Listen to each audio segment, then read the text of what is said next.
the final candidate for the evening, with your introduction and why Uganda should believe in your cause.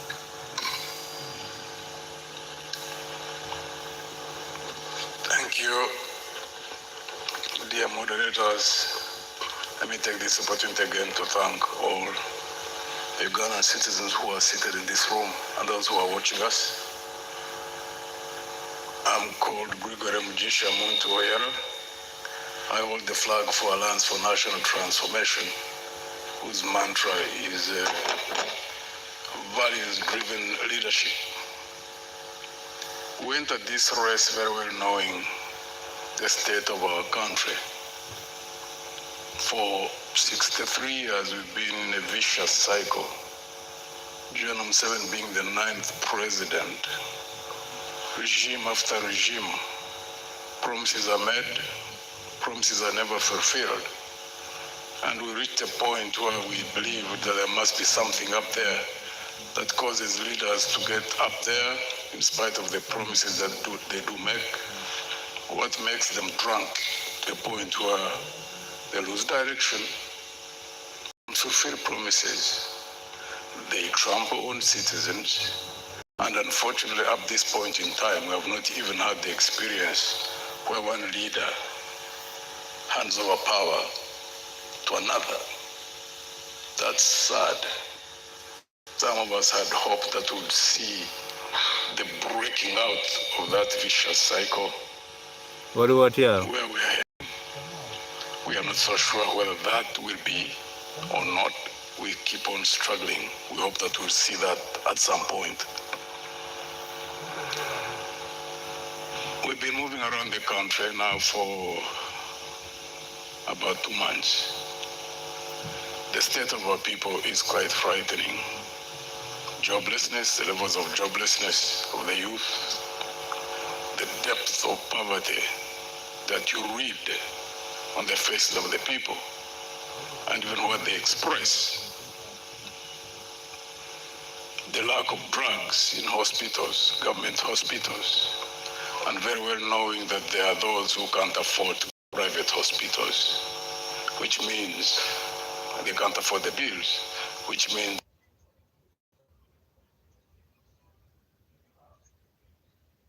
that most people just go home to die.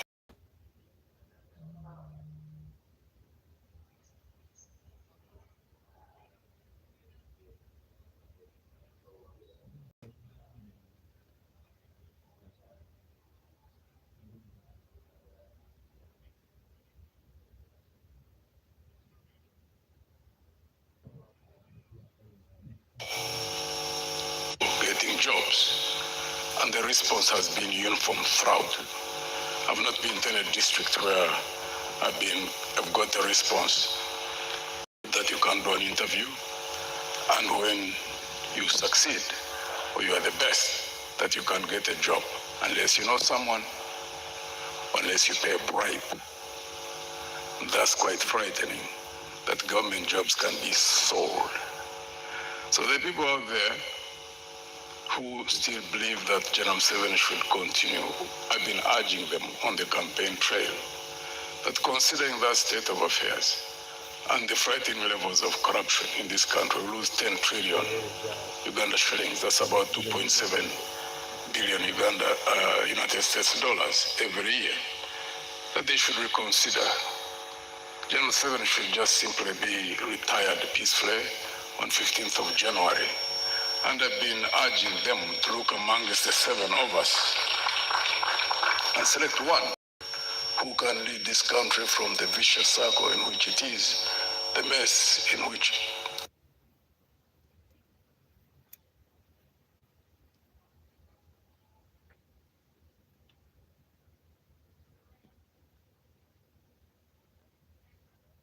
we are, also considering the frightening levels of danger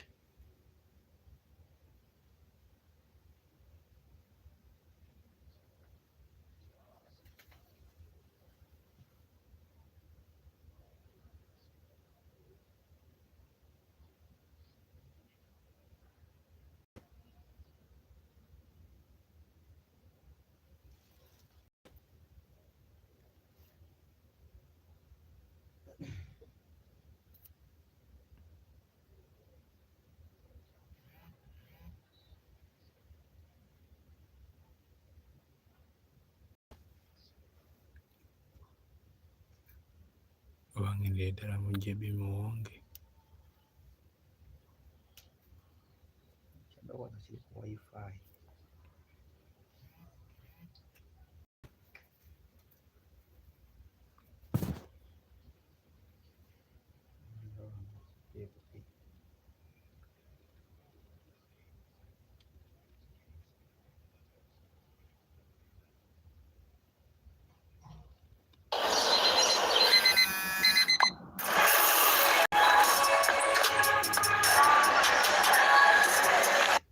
And that marking about 31%. And then you look at the latest labor data also showing us that only about 37% of these young people are actually employed and working. About 16% of them are able to stay in school, and roughly 40 to 42% are neither in employment, we cannot trust them in education, neither can we pin them in training.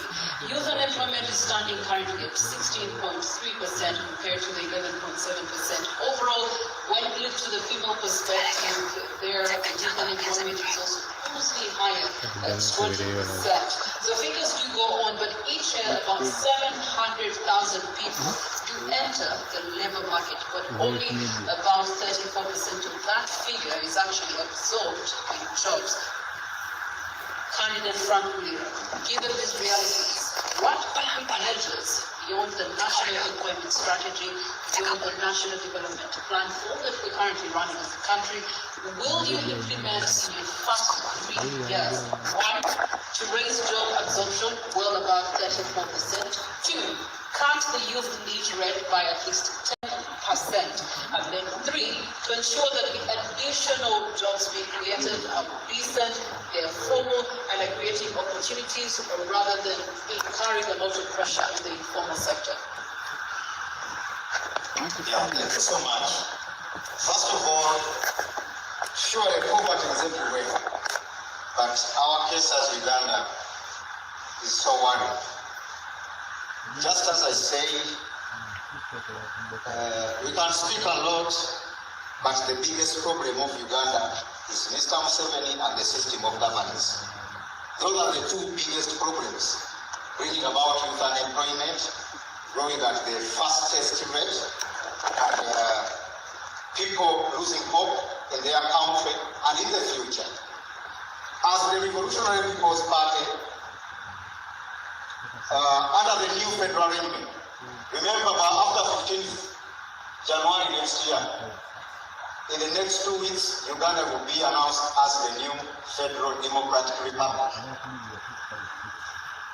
Governed under the 16 federal states, taking charge of their wealth. The Revolutionary People's Party is going to take the jobs closer to the people where they stay. Gone are the days when everyone has to come to Kampala looking for jobs. People going to kneel before Mr. Museveni to get survival, including ministers. Public servants, you have to meet Mr. Museveni in order to survive, in order for your child to be given a bursary. The federal arrangement is going to take back the jobs in the areas, the 16 proposed federal states making up Uganda.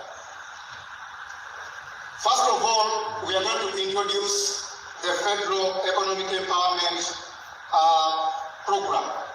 The Federal Economic Empowerment Program is going to replace these failed parish development models, which are just enriching NRM cadres and other DCs. Finally, taxpayers' money, the Operation Welfare Creations, just helping soldiers to build more mountains and build their gates. They are all going to be scrapped, and the Federal Economic Empowerment Program is going to look at the Ugandans in survey are going to be placed in the cement factories where you even have truck drivers who are Chinese in Kasarani, in Kapchora. Mr. Peter, can you name one country that's operating a federal system?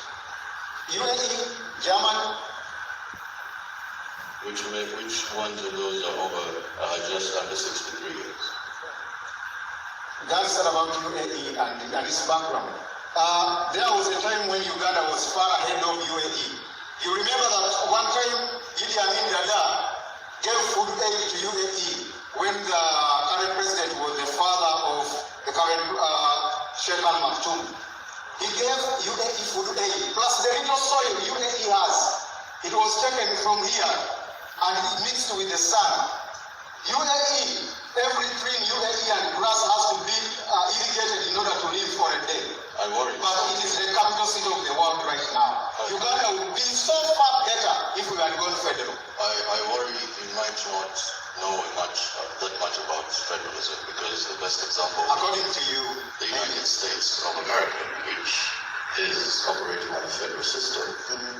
From the federal system, you go down to the state system, then from the state system, you go down to municipals. So I worry that you want to implement something.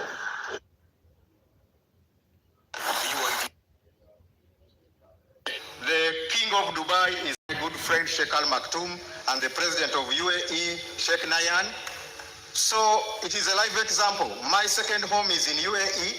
I've admired a lot from UAE under their arrangement, whereby you don't need to go to Sharjah when you are in Abu Dhabi to get a service. Everything is in a different is well catered for in a particular federal state or province.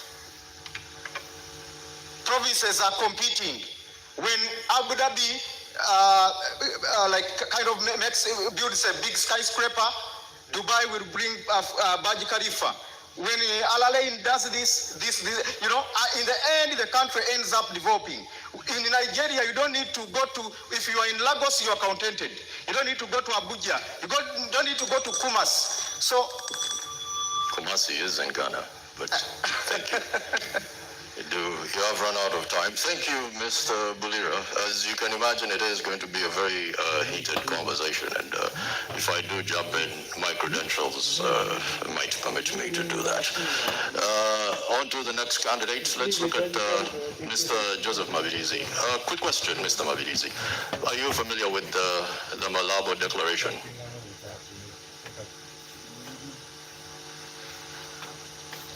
Could you kindly switch on your mic?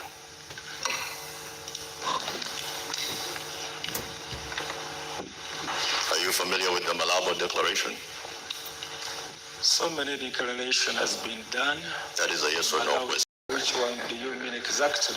Malabo Declaration, Africa Union. Are you familiar with the Abuja Declaration? Which one in particular? Because several of them, there are several which has been. I wouldn't want Are you to talking about the climate one? Are you talking about which one are you talking about? Okay, let's talk about agriculture. A declaration was made where 10% of revenues going through this fiscal plan when it comes to us of any nation that is privy to the African Union spends 10% of their revenue on agriculture. As you can imagine, Uganda does not do that. That being said, what would you do in your first few months as president of Uganda to fix that? We have a very big plan about agriculture infrastructure, where we want to encourage much of small-scale industry, where people can use simple machines in agriculture. Like hose? When I talk about simple machines, I know even a hoe falls under that, but there are other machines which are not big tractors, and those ones which are operated just with small engines, and those ones which are operated manually, they just push them. So there are so many. So I'm not talking about only a hoe. I'm very confused. Are we talking about combine harvesters? Are we talking John Deere? Are we talking, I'm very confused. Going back to plowing with oxen? Which one is it? Give me something concrete. They are tractors, but now I'm talking about the simple machines which use these simple engines, which are affordable. They don't consume a lot of fuel, and they are being used in Malaysia. So you can visit Malaysia, because for me that's where I saw them. So that's what I'm talking about. That once we trade that and bring. Please go ahead. If you want me to answer your way, then it's something else. Please proceed. I have my way, and I can pass either way to answer it. So you want me to give the answer you have? Huh?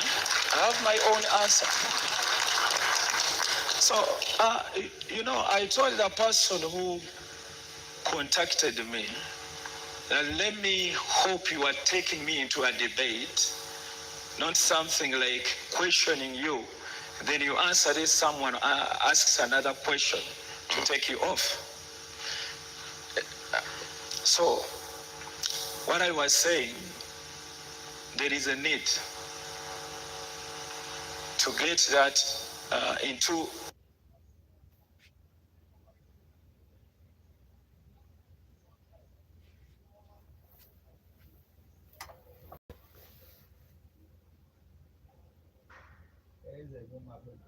that modernization agriculture.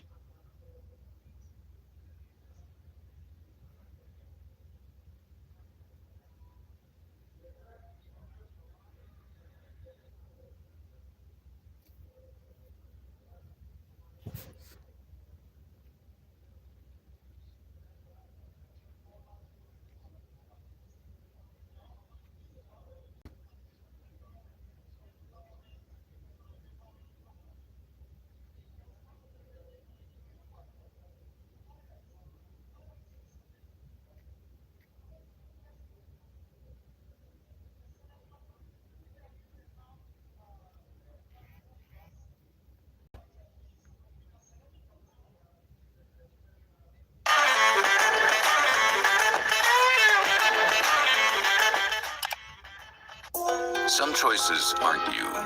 This one is. We put into practice what fits their region according to agriculture. So it will be the responsibility of the regions sitting and deciding even what the declaration aimed at may be less. Each region will decide according to the need of that region. That's what we call shared power. It's not about only one person dictating that things should move in this direction or the other direction. That will be the responsibility of the regional governments. Makes sense. Thank you. All right, as we do go on, be reminded that our first theme of the night is youth unemployment and economic reset. This is where we'd like to Honorable Robert Kyagulanyi Ssentamu, one who has quite a large youth following. These are young boys and girls who need technical skills that are primarily scarce in our country right now. We look to training, we look to education, vocational education, and we also look to tertiary education that is still by and large weak. And also the digital economy is leaving so many people behind. From what you have seen in the many days you have been all over this country, if you were to become president, what immediate reforms will you use to drive an overhaul in TVET and then also build real digital skills and ensure that the young person you have been meeting on this campaign trail is actually not locked out of the future? Thank you very much. And I'm glad you mentioned that indeed we've been traveling all over the country. For me, this is more realistic than idealistic. These are not just statistics. These are realities. These are people. We've been there, and in every urban town we've reached, you've seen hundreds of young people that show up, that are desperate. They're strong, they're talented, they want to work. But these are young people that have been failed by a system. It should be noted that Uganda is ranked the most entrepreneurial country in Africa. However, the young people are being failed because 70% of the small businesses that are started do not live to complete one full year. They are failed because of high taxes. They are failed because of the cost of money, high interest rates. They are failed because of high electricity rates. They are failed because of high transportation, and this comes because of the broken down transport infrastructure. As a national unity platform in the new Uganda, we have a plan of establishing 10 million jobs. And here we're going to do this by leveraging the tourism sector. As you know, Uganda is immensely gifted. We're going to leverage the manufacturing sector, and most importantly, the creative industry. Now, having come from the creative industry, I know the potential of the creative industry. Uganda is equally as talented as Nigeria, or even more talented. But looking at the Nigeria's creative industry, it is almost outcompeting the oil industry. In fact, they call it the new oil, because it is largely seen as even more engaging and more incorporating of young people, of the ordinary citizen, than the oil sector. Now, our plan is as follows. First, we want to empower and support the small, medium enterprises and the cottage industries. Now, for the benefit of our voters out there, cottage industries are the small scale industries, mainly in homesteads, that are majoring in production. These, we must understand, looking at the growing economies of the world, these have been the unsung heroes of these growing economies. China, India, Brazil, name it. So, looking at these examples, we think it can be a benefit in Uganda. I'm looking at areas, especially these that are near borders, like Arua, like Chisoro, like Kabale. If they are supported, they could boost even production, and they could boost export, looking at production of textiles. When you say supported, what does that mean? Supported means cutting down, reducing the cost of doing business, reducing the power costs, reducing the cost of money, reducing the interest rates, investing in transport infrastructure. This would make it easier for them, and it would boost them. Also, it's important to mention that in this line, we want to boost production.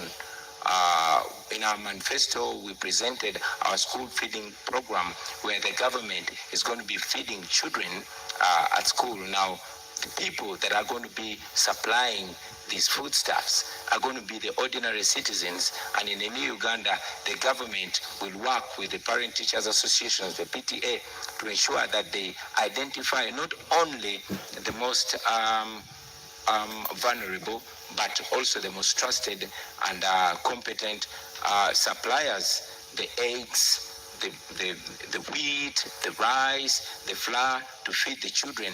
This way, we're going to be able to support even the small producers, the women, and the ordinary people out there. We believe that this is not only going to boost education, but it's going to help in youth unemployment. We also intend to modernize our skills development. Your time is spent, but I'm going to allow you a minute.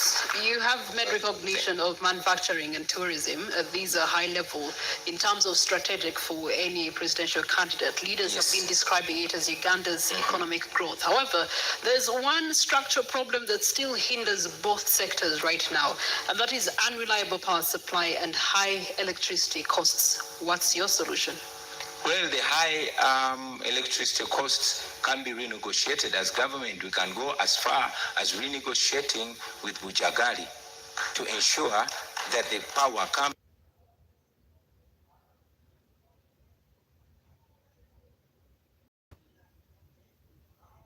hands down, because that is what is going to help the product. As low as 3,500 shillings a day. Now, I was in Parliament in 2019 and we passed the minimum wage bill. Unfortunately, General Museveni refused to sign it.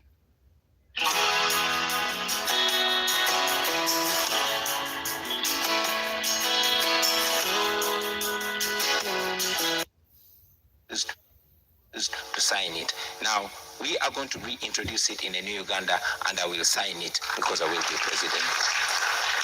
Thank you. Thank you for that. Let's move on to candidate Nandala Mafabi. I've been going through your manifesto, which is quite fascinating. There's something that you mentioned, cooperative-led agro-industrialization. You're familiar with that. And here you do target tea fertilizers at 30%. Explain to me how this sizzles into working on the youth unemployment problem in the country. Thank you so much. First of all, Uganda is an agricultural country, so it's an agrarian economy. And the youth we have currently, if I give you an example, most of them are living in schools, or they have dropped out of school, but they don't have land. They cannot be able to go on the land to till it. But agriculture employs about 80% of Ugandans. Now, as a government, which should be serious government, should ensure that Ugandan citizens are employed. We're looking at skilling the youth, and we skill them in what you have. For example, we skill them in agriculture, we skill them in construction, we skill them even in ICT. Now, if you skill them in agriculture, that means you are trying to modernize agriculture. And if you're going to modernize agriculture, this youth will be employed in those sectors. I can tell you agriculture can go ahead to employ the biggest number of people. What do you do there? You produce what we call agro-processing. And if you go for agro-processing, those are industries and related industries.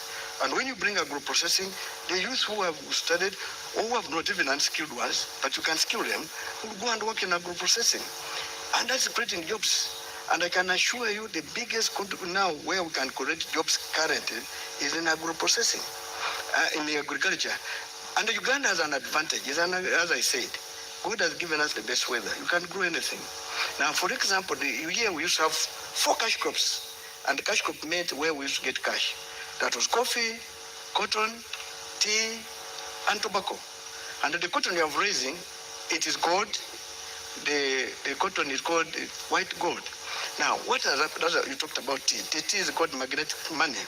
Now, the tea, you see, right now as we speak, the soils which have been growing tea have been taken to do other things. But why we're talking about fertilizers, you need to use that land to grow more tea. And currently, even the tea which they are growing, there's a lot of debt which they have not paid farmers. And the farmers are getting discouraged. A good government should not make farmers get discouraged. What should be there should be a mechanism whereby if there's overproduction, you have stores, that is called silos. You must be the one, be the catalyst leading the marketing processes. You must be the one even trying to go into better industries, whereby you can create an industry and hand over. I'll give an example. I didn't fear. Total Uganda, which was, I think, an international policy, they came with a policy of saying younger dealers. What they did, they would give a young man or young lady a petrol station to run, but they would give him fuel to run that petrol station. They would be deducting the margins, but leaving him or some money. Give him a period of about 3 years. They say you must exit, so that they bring another new dealer. And the purpose was to train them how to manage business. Many of them got out and have built their own petrol station. They're up there. If government of Uganda did the same to do integration like that, whereby we pattern even with the private sector. Another example I can give in the next way. If a company employs disabled people, it gets tax deductions from all this tax. If government of Uganda wants the youth to be employed, they will be employed. How? You go and say you employ this youth in agriculture, you will have the following. 1, tax exemption or reduced tax. 2, you will be given some facilities because the youth will be working and earning a living. The tax deduction and what you are giving is creating the young man or young lady to be employed. I can tell you, agriculture is one of the places we should invest more money, whereby we can have our youth employed. You talked about. I know you're running out of time. I just want you to touch on this, right? Having worked for the World Bank, Rwanda does a very good job in Nyungwe with the tea processing. How would you use that example to address that?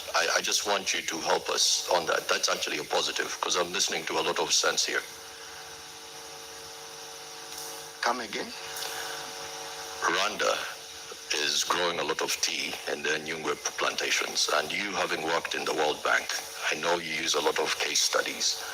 How would you use some of their examples with your experience to make the tea plantations better here? Are you aware the Rwanda copied our proposal, which was made by Uganda? This is why I want so you I'm trying to say that what Uganda is very good at writing proposals, but not good at implementing them.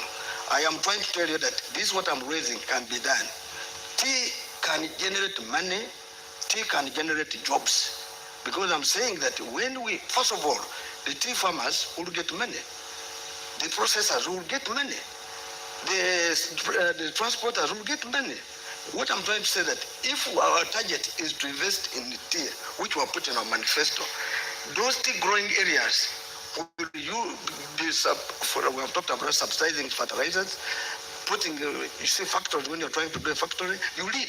Because a person going to the bank to borrow money is more expensive. But the government can put a factory and hand it over and tell these people after a particular time, you will have paid the factory for and go away. Currently in our country, I will give an example. There's a gentleman who was involved in the tea industry. What he did, he even borrowed money from a money lender. You know, Uganda now is being led by money lenders. What happened, the cost became high. It took my minutes. Please. It took my minutes. Listen to me. So, when he could not pay, of course, there was a lot of loss.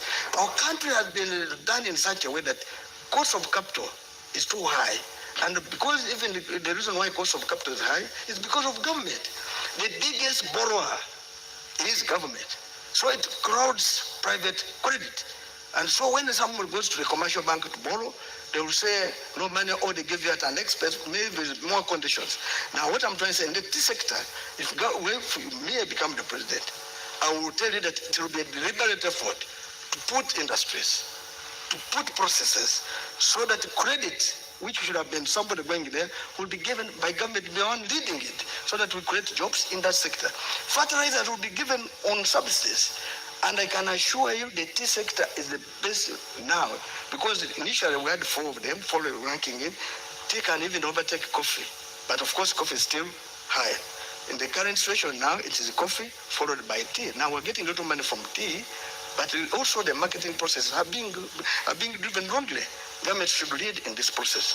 I can assure you, I believe tea will create jobs and will make our youth be employed. All right, thank you so much. Staying matters agriculture, our national anthem does pride in our agriculture backbone, good climate and fertile soils. Gregory Mugisha Muntu, many households are remaining in the subsistence economy right now as we speak, mostly in subsistence agriculture. You do have the standing current government prioritizing agro-industrialization, manufacturing with the incumbent, ensuring that there's a spread out of business and investment parks across the country. But there's also the element of tourism, construction, trade that are low-hanging fruits. Oil and gas have been promised that next year it should be bearing us some fruits. There's also works and transport. All these to acknowledge that there's a high failure rate of youth-owned businesses without systematic support in those particular sectors. How do you intend to actually ensure that there's policies, that there's public investment, that there's procurement that is geared towards ensuring that the young people's uptake into these sectors is one that will help them leapfrog from the statistics we know of?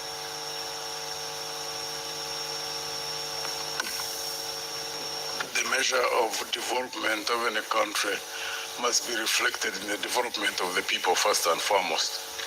In Uganda, where 70% of the population is in agriculture, fisheries and crop, as well as the dairy industry, you have to focus to lift those people from the levels at which they are. And one of the things which is absolutely sad right now, that there was a total breakdown of extension services.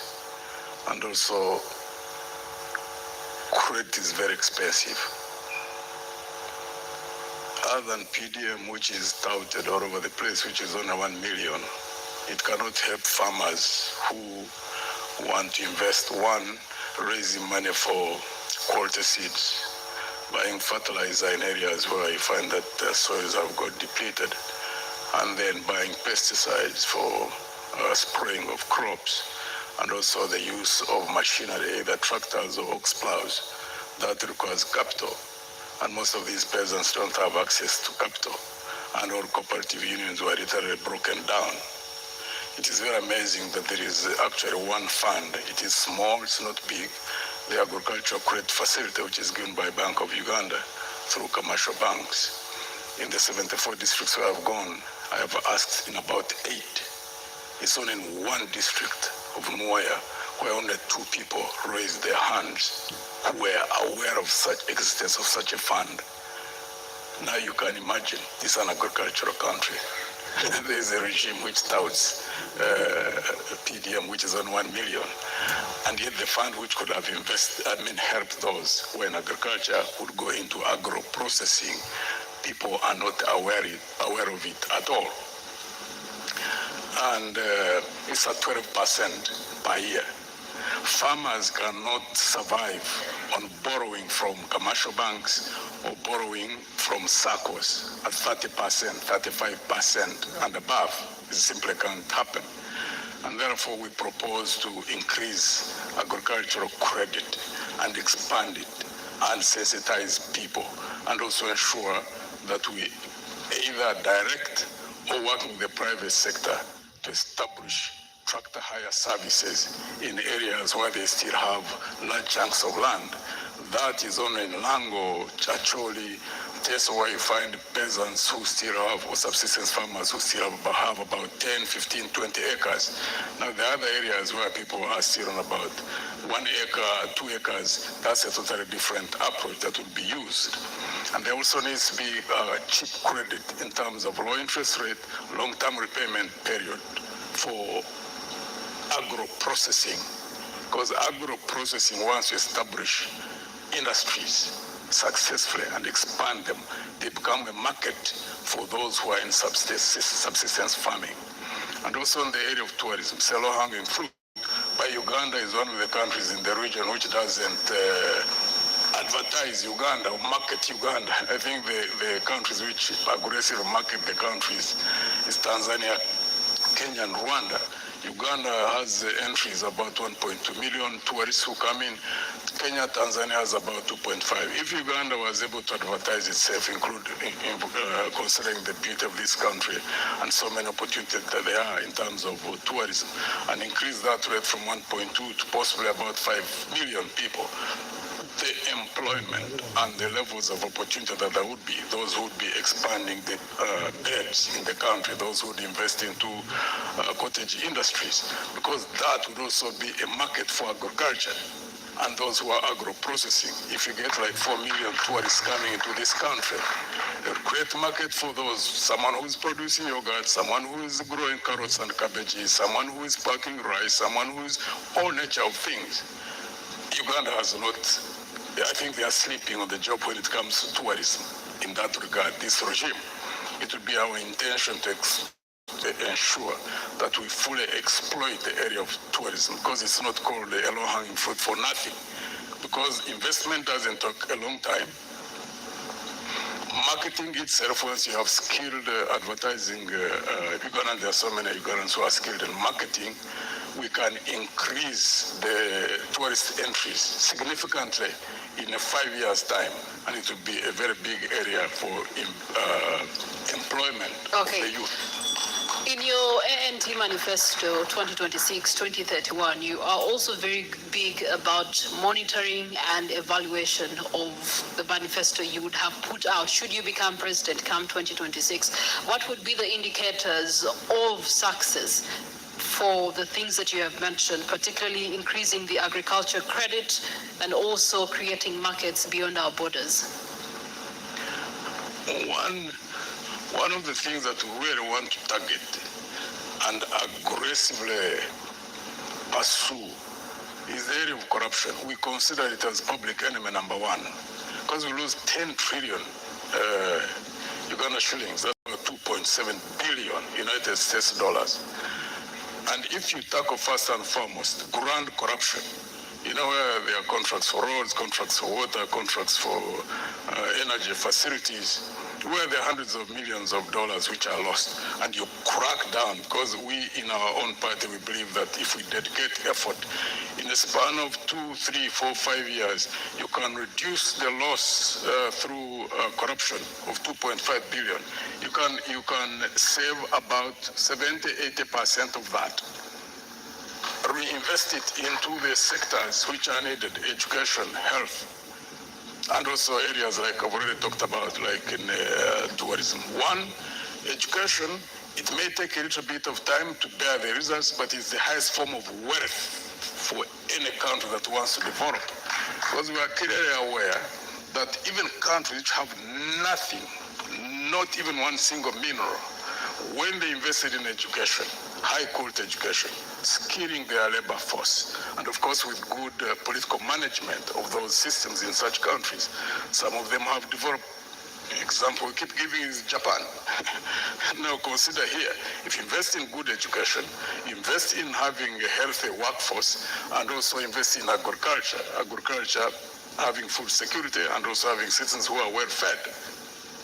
When you have those, plus the mineral potential which we have and good political management, the sky is the limit for this country.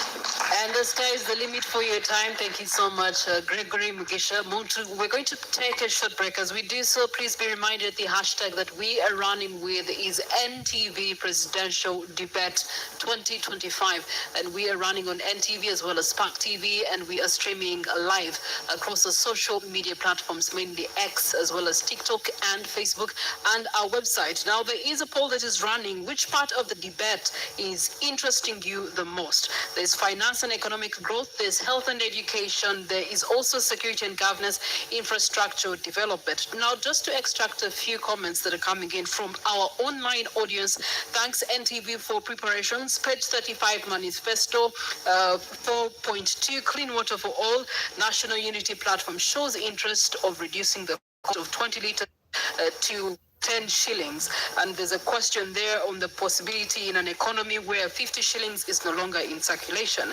There's also one that has commented here, WAPS on X says, what are the specific national laws, regulations, and doctrine that a government that has power can actually use to ensure that there's a security, particularly regarding the arrests, the detentions, and the use of force and the such that is happening. Basically what we have been seeing in the most recent days as far as security and stability is concerned.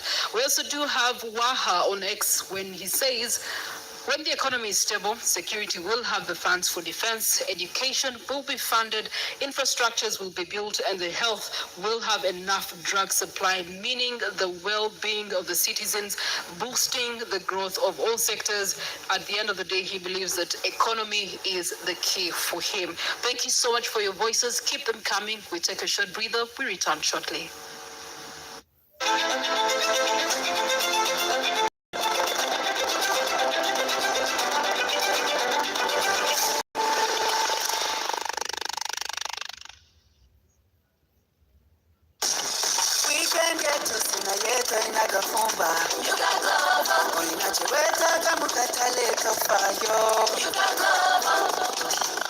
If you're having a celebration, you can order what you want. You can get.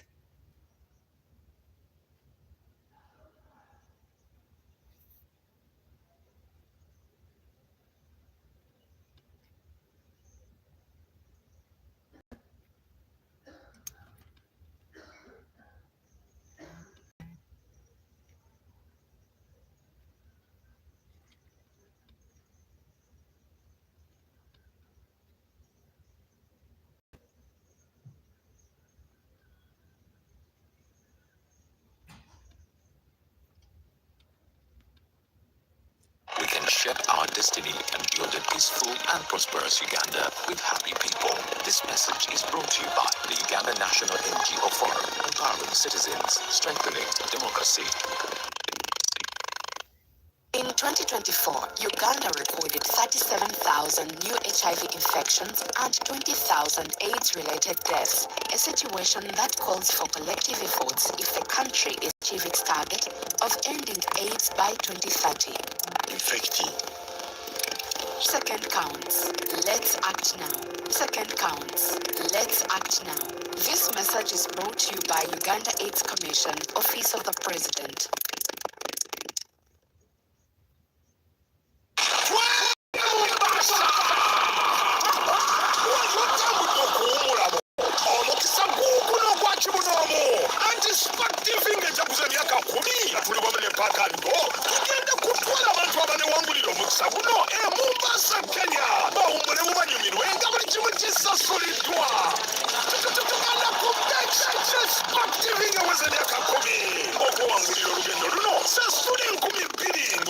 MTN Momo kumachant kodi emunyamwenda loti munana satu obakweyatero manengo kosa machant kodi mukaga mkaga nyamukaga loti teka mumu mbasa ngari fresh yo buli wasasuli nkumi ebiri ezo n'emikisa gyo gyeyongere gy'okuwangula kubaba weetabye mu kalulu twende mu Mombasa with Back and Go Tours and Travel.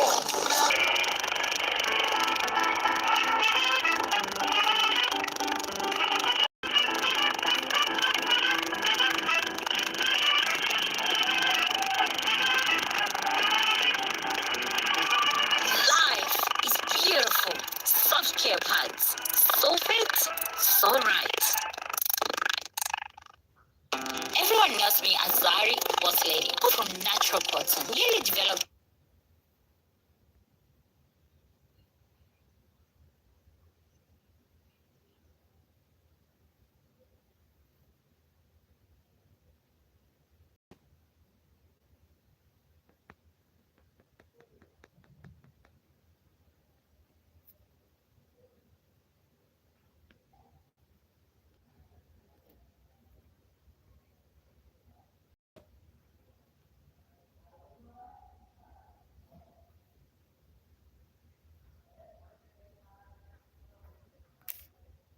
Community and national processes. When we work together, we can shape our destiny in people. This message is brought to you by the Uganda National NGO Forum. Magic tapes and elastic wheel at all times. Over 80 has been sold.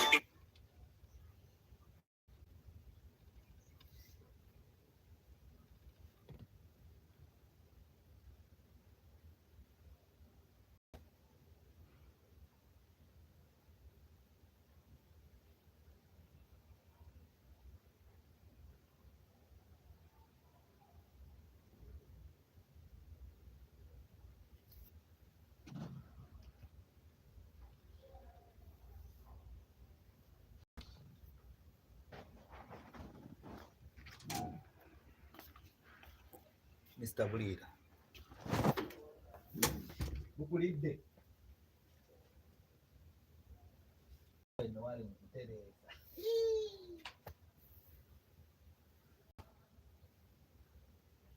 Bedukumoga.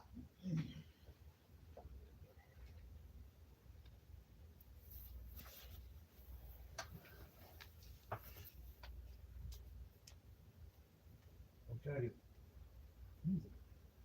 Rico. Andale.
Guinness, make it yours.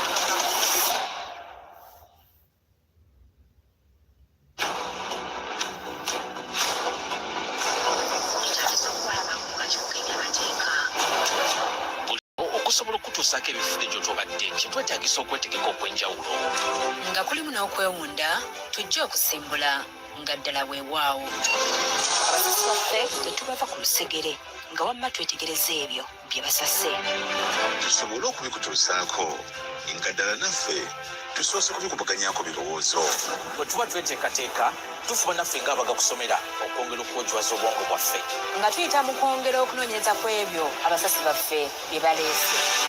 ستيف كتير نوب في ماينكرافت كلنا نعرف هذا الشيء فخلينا نشوف اذا نقدر نجيب له اغراض تخليه شوي افضل في اللعبه اول شيء بنجيب لستيف كيبورد ميكانيكي n'abakugu okunyumisa ekyo kye tukola okuva ku bbalaza okutuuka olwokuna tuba naawe mu ntv akawungezi olw'okuva olwokutaano okutuuka ku sande ntv ku ssawemu nekwata busoomo okulambika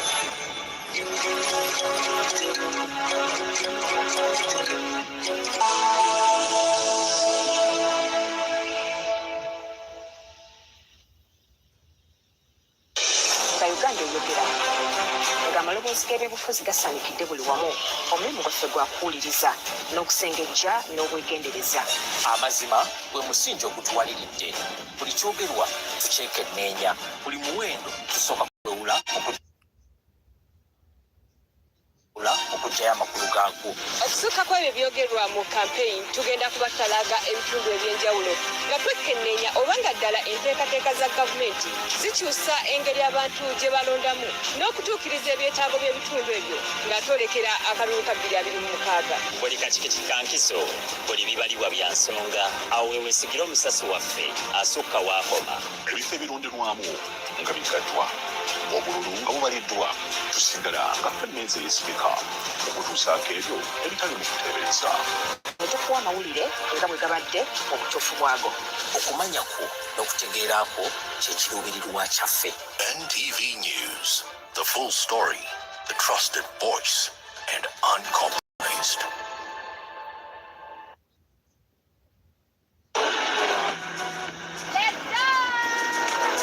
Welcome to NTV Travels, the ultimate travel destination for new and exciting destinations around Uganda, the Pearl of Africa. I feel like I am on the Titanic right now.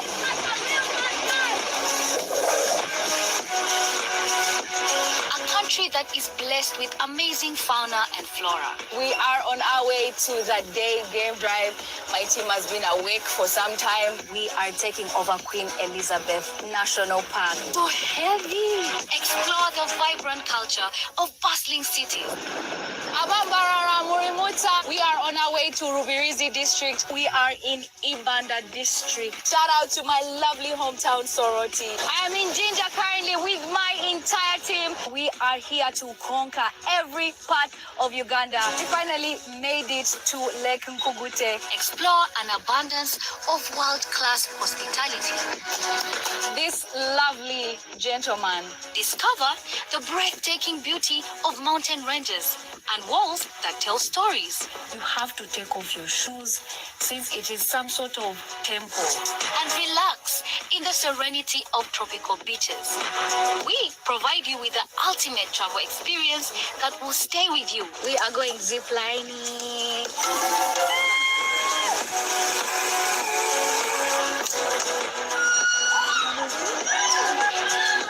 And if you are lucky, it will stay with you forever. You can only imagine. This is my first encounter with a bunch of people. We are about to make some fire out of just sticks. Oh, lo. So what are you waiting for? Pack your bags and join us on an odyssey of a lifetime. We are going somewhere. NTV Travels on a lifetime journey through the Pearl of Africa.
Today is the day the presidential debate 2026 does continue on. The rest for the State House of the Republic of Uganda, our 5 candidates having been resettled. Now we move on to the next critical theme of the night: security, governance, and justice. Arnold? Thank you, Priscilla. Let's start with the candidate, Bulira. I like that you brought in the UAE, arguably one of the safest countries in the world. Let's look at some statistics. The Uganda Bureau of Statistics.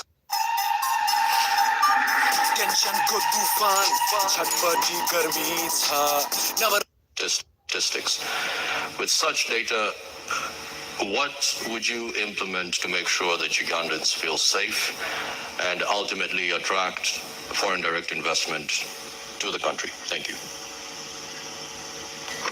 Thank you so much. Security is so important. It is so important that it can bring down a country. Insecurity can bring down a country within just 1 week. Under our new federal arrangement, we are going to put emphasis on building a more professional army. Professionalism in the security and military forces will curb the useless arrests. Having a decent and presentable army plus police and intelligence, and at the end, the country will be moving forward with other democracies. As the Revolutionary People's Party, we are looking at having a police and intelligence services that don't persecute or torture citizens, but rather help in building the country and bringing about sanity and following the Constitution of the Republic of Uganda. We are looking at strengthening community policing and improving the welfare plus training of our police force. In fact, the RPP is going to change the name of Uganda Police Force to Uganda Police Services. Police, it is supposed to be a service, like in other countries. It is not to be. We are going to demilitarize the police force. The police force, make it a police service, just as it is in Zambia and other countries. Police is going to be a service, not a force. Mr. Museveni did it deliberately to call it a force and keep it, calling it a force so that it can be used to cause brutality to innocent Ugandans. So we are going to change the name Uganda Police Force to Uganda Police Services. Then, I'm sorry, I'm not using a lot of English. The English, too much English will come after swearing in. Right now, I know the people we are communicating with. The Wananchi, I want to speak and so that with the Wananchi, I'm going to lead well, understand what I'm saying and what their country should be in the next 5 years. So I'm limiting the too much English. It won't help us. Right now, we want to remove Mr. Museveni, bring back sanity in Uganda. The rest will come. So the Revolutionary People's Party is looking at having a force that will be focusing on internal security mostly. We shall not deploy our military forces out of Uganda on useless battles. Our sons and daughters have died in Somalia, South Sudan, in useless battles. Yet they are supposed to protect Ugandans. Just as you've said, Mr. Segawa, people are not safe. Mr. Museveni went to the bush to bring about sanity and safety in this country. But people are not safe. There is no safety at all. Insecurity is added on the brutality, and the country totally just needs a change. The Revolutionary People's Party is also looking at motivating the police forces. At least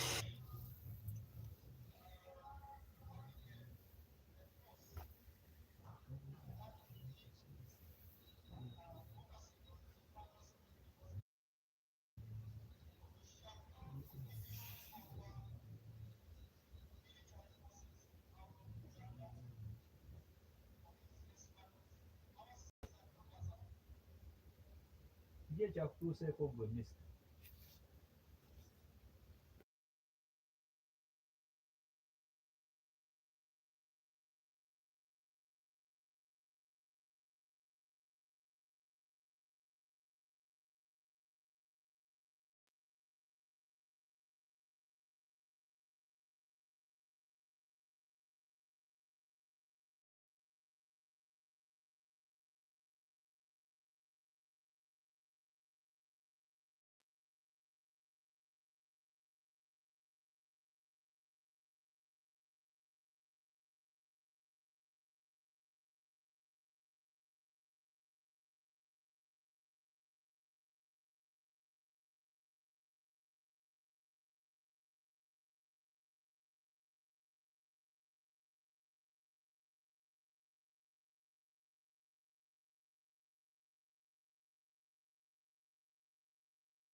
houses.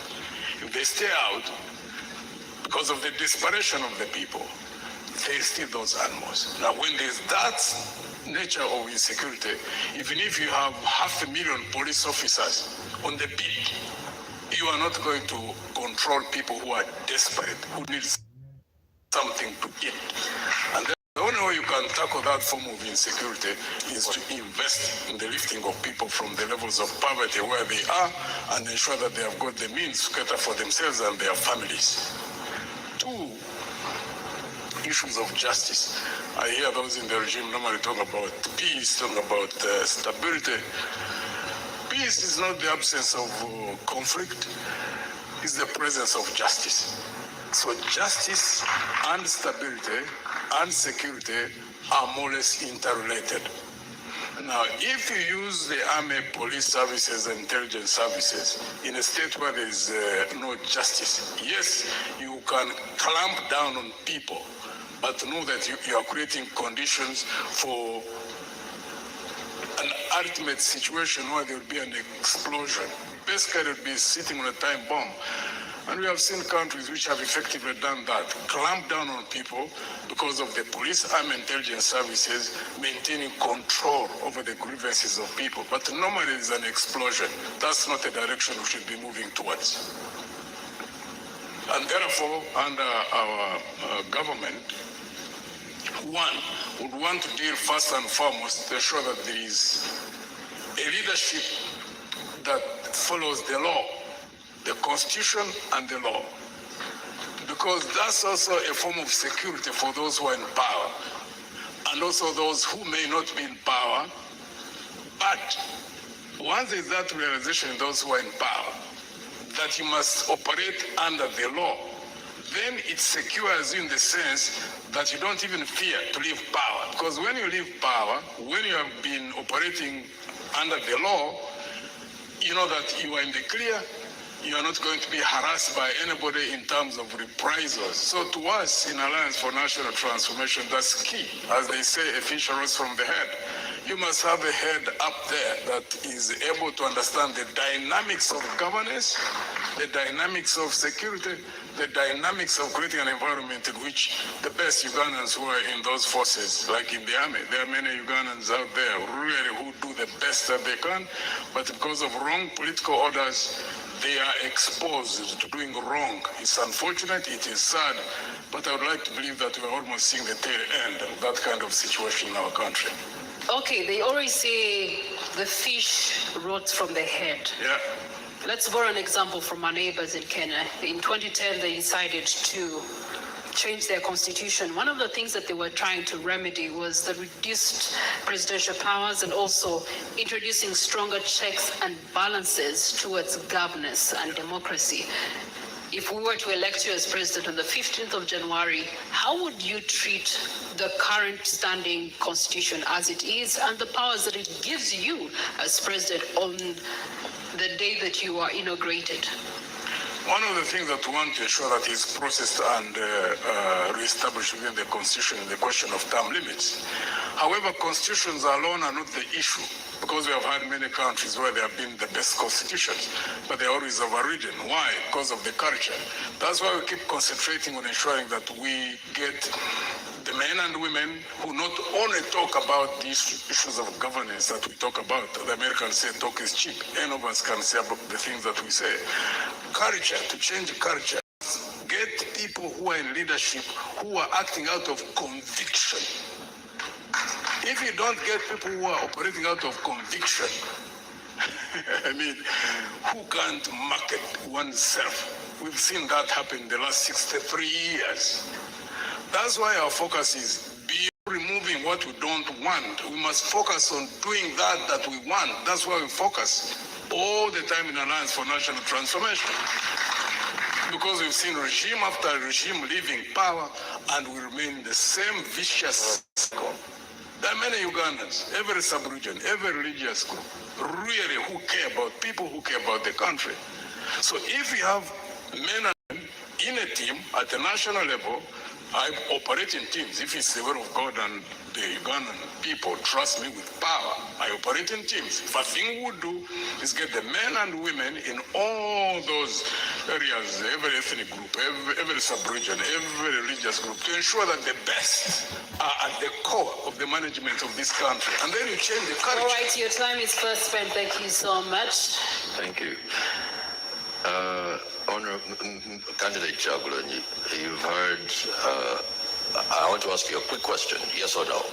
Then I'll ask you my next question. You've heard retired General Muntu say he works in teams.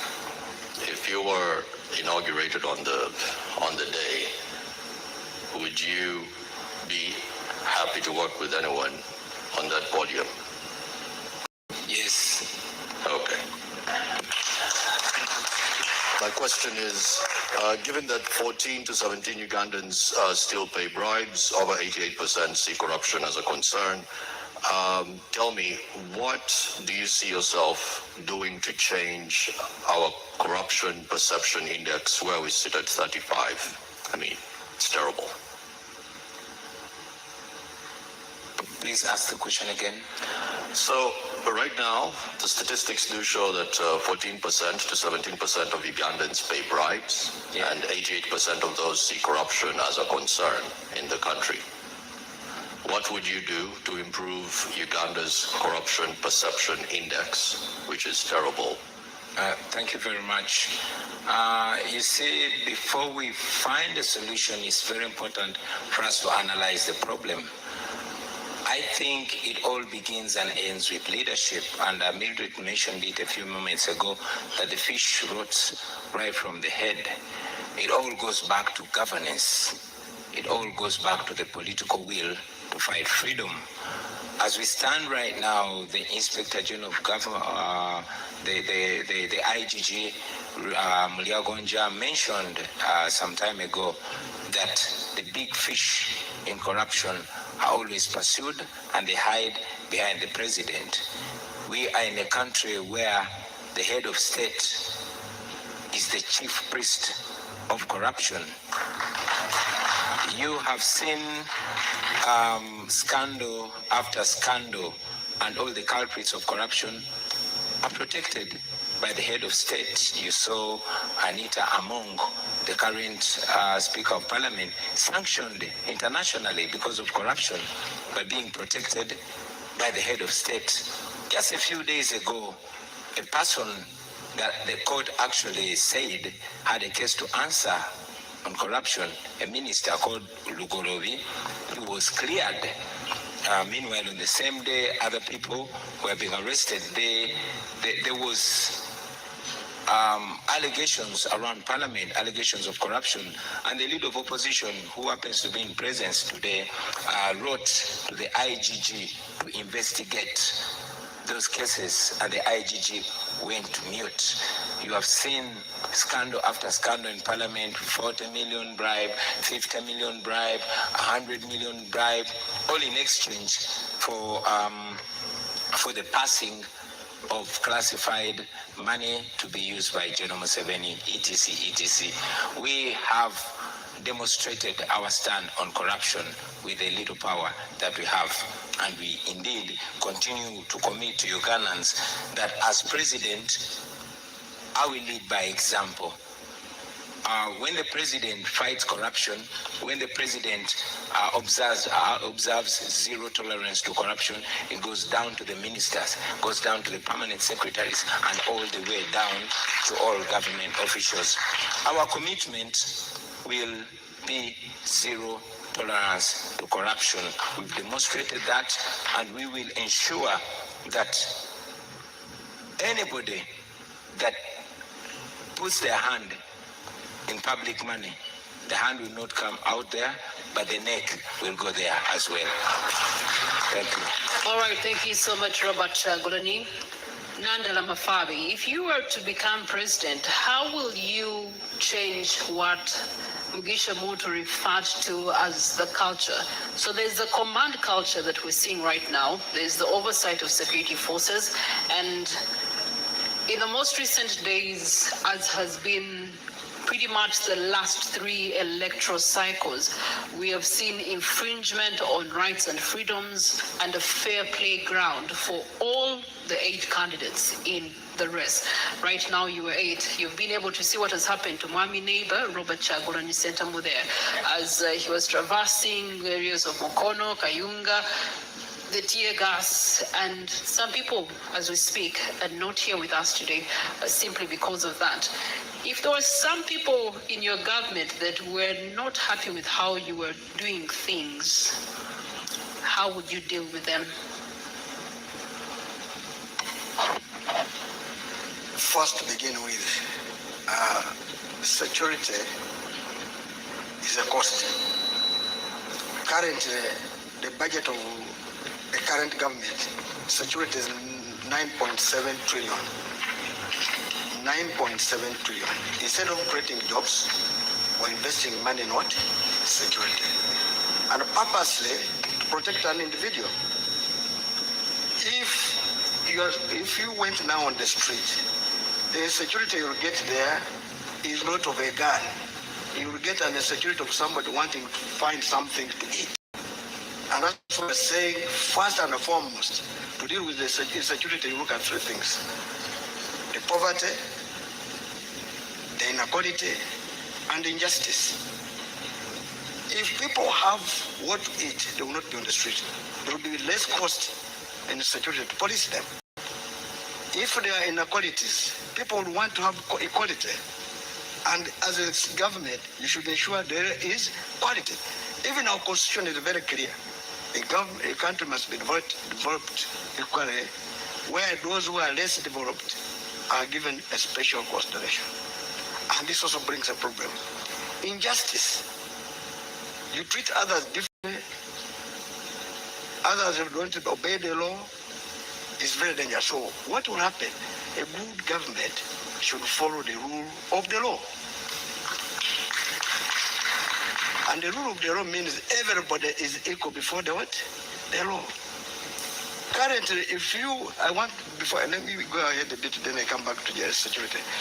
Currently, we are getting political judgments. Political judgments. Not getting judgments following real justice. And the first place where people should be dealt with is judiciary. Now, in Uganda, the head of state is the same as the head of government. And you know, government is the one which consists of the executive, the legislature, and the judiciary. Now, he's the head of state, he's the head of government, he interferes in all this. And the first thing to deal with is to reduce the powers of the president. So that's the first thing to deal with. And another thing which we for us were looking at is to restore even term limits and the age limit. Now, what will happen now? If you are not agreeing with somebody, you have no pass as head of state to be able to determine the case. There should be processes to determine.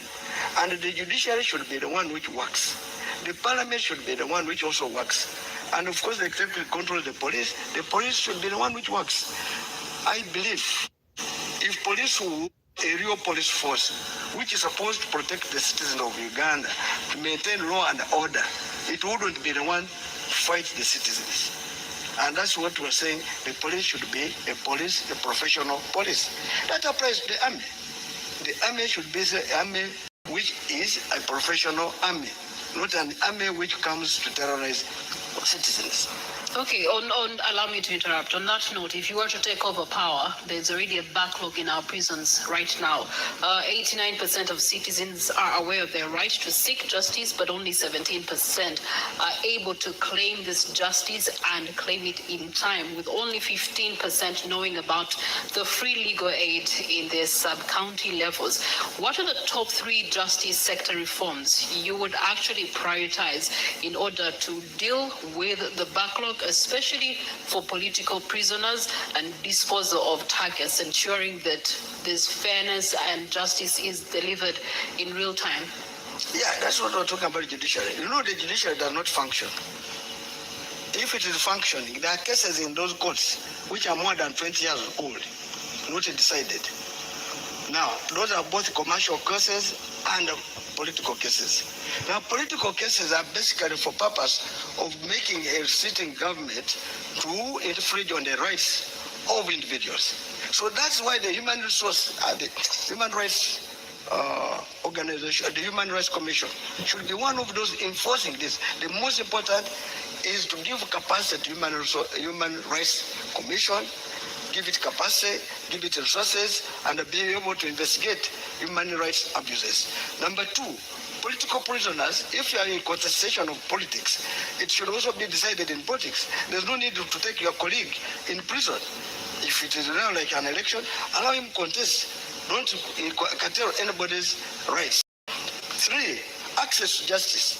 Of course, many people don't know their, and because even the access to justice sometimes is very expensive. Let me give an example. You go and get my mother deep in the village in the mountains, who will not know her rights. To go to court, you move maybe, say, 50 kilometers. What time will you reach court? You have mentioned the cost of justice. What strategies would you deploy to reduce the cost of justice? First of all, employ professional judges. You should not employ cadres. You should employ people who know their work. Number two, you should ensure that there's public awareness. Where there is no one able to get justice, say getting a lawyer, the state should be able to provide remedies and make sure the person is represented. Three, there must be civic education.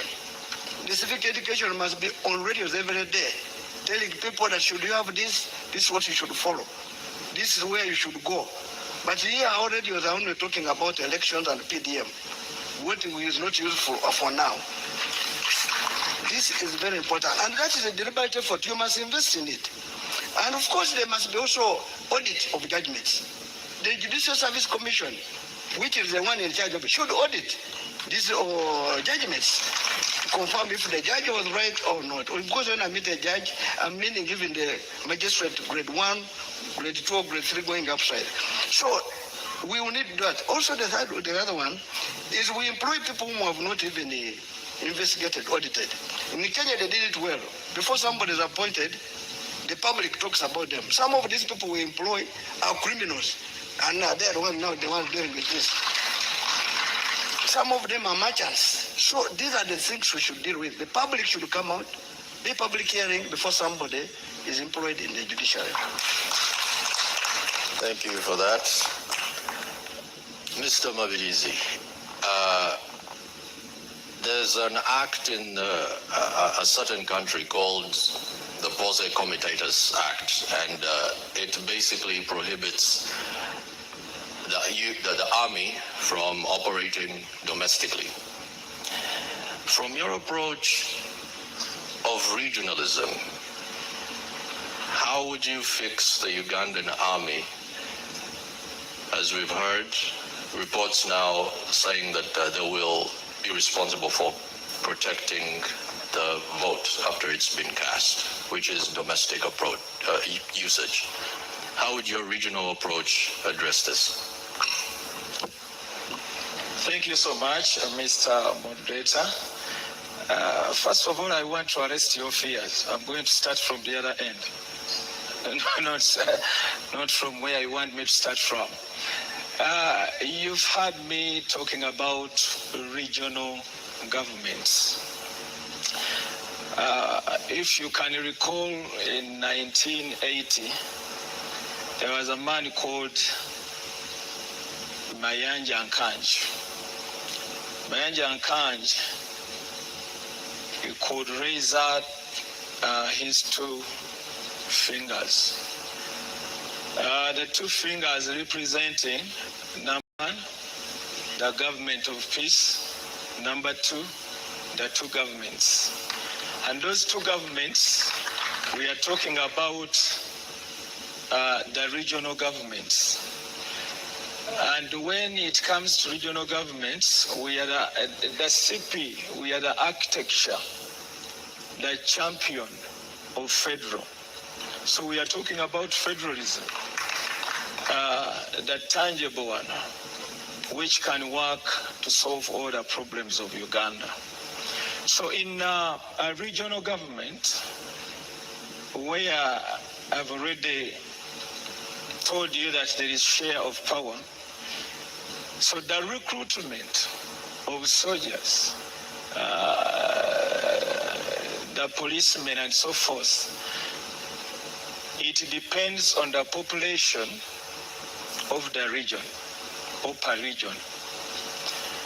Not only that, but in every region, because it is in the state of a federal government, in every region, they have got judiciary department. In that small government, if in the courts call them small governments, they have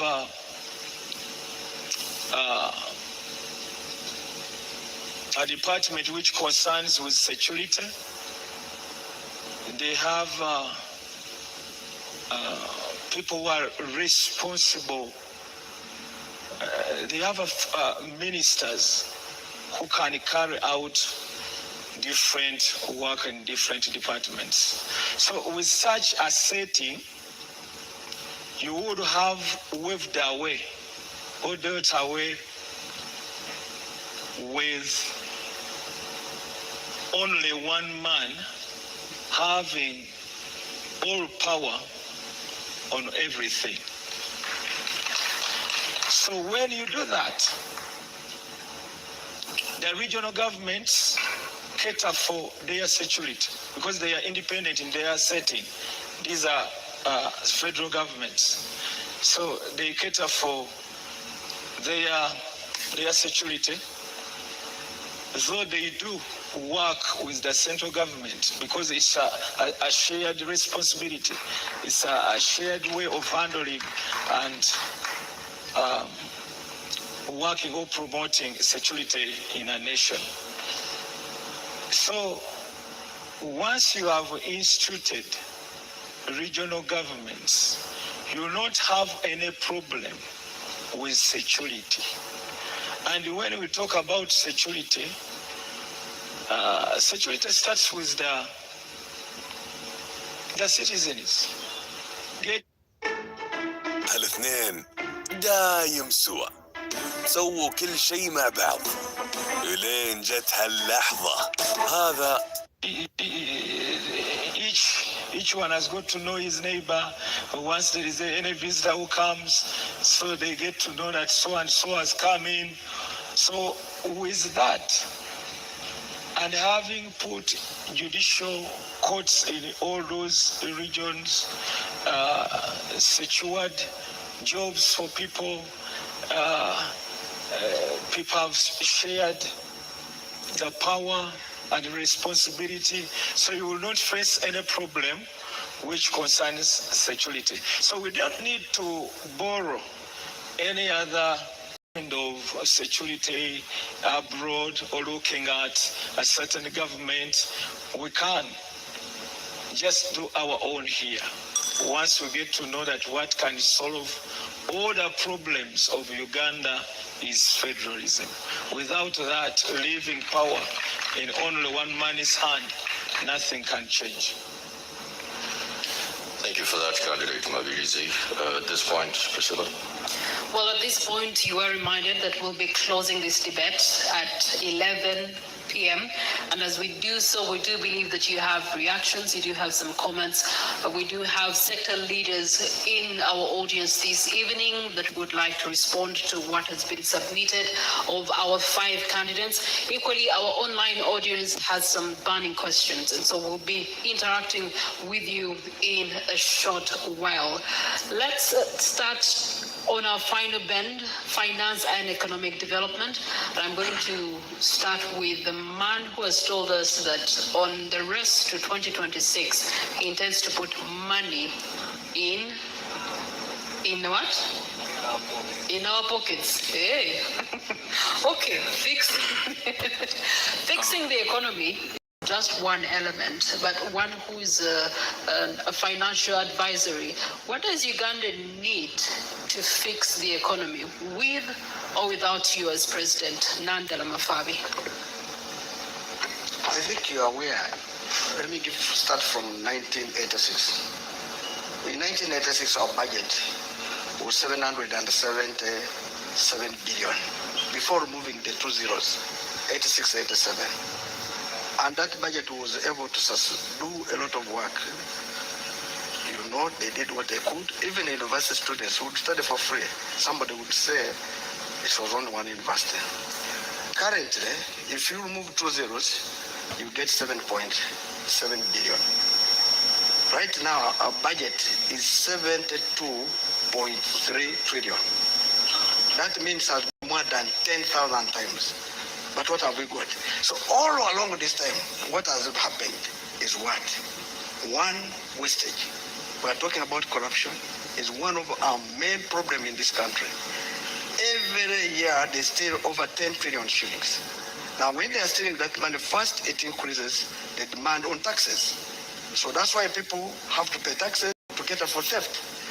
In our economy, we have money in houses. It is counted in circulation, but it is not houses. But let me focus on the one of this current one. Now, 72.3 trillion, yet we are estimating to collect 72.3 trillion, yet we're going to collect 37.2 trillion. It means already we have a deficit financing of 35.1 trillion. What does that mean? It means we're going to borrow. Now, that's what we go. They'll go to commercial banks. I'm sure they're going also to go to money lenders like our local people are doing. But that already is a demand on cash in banks.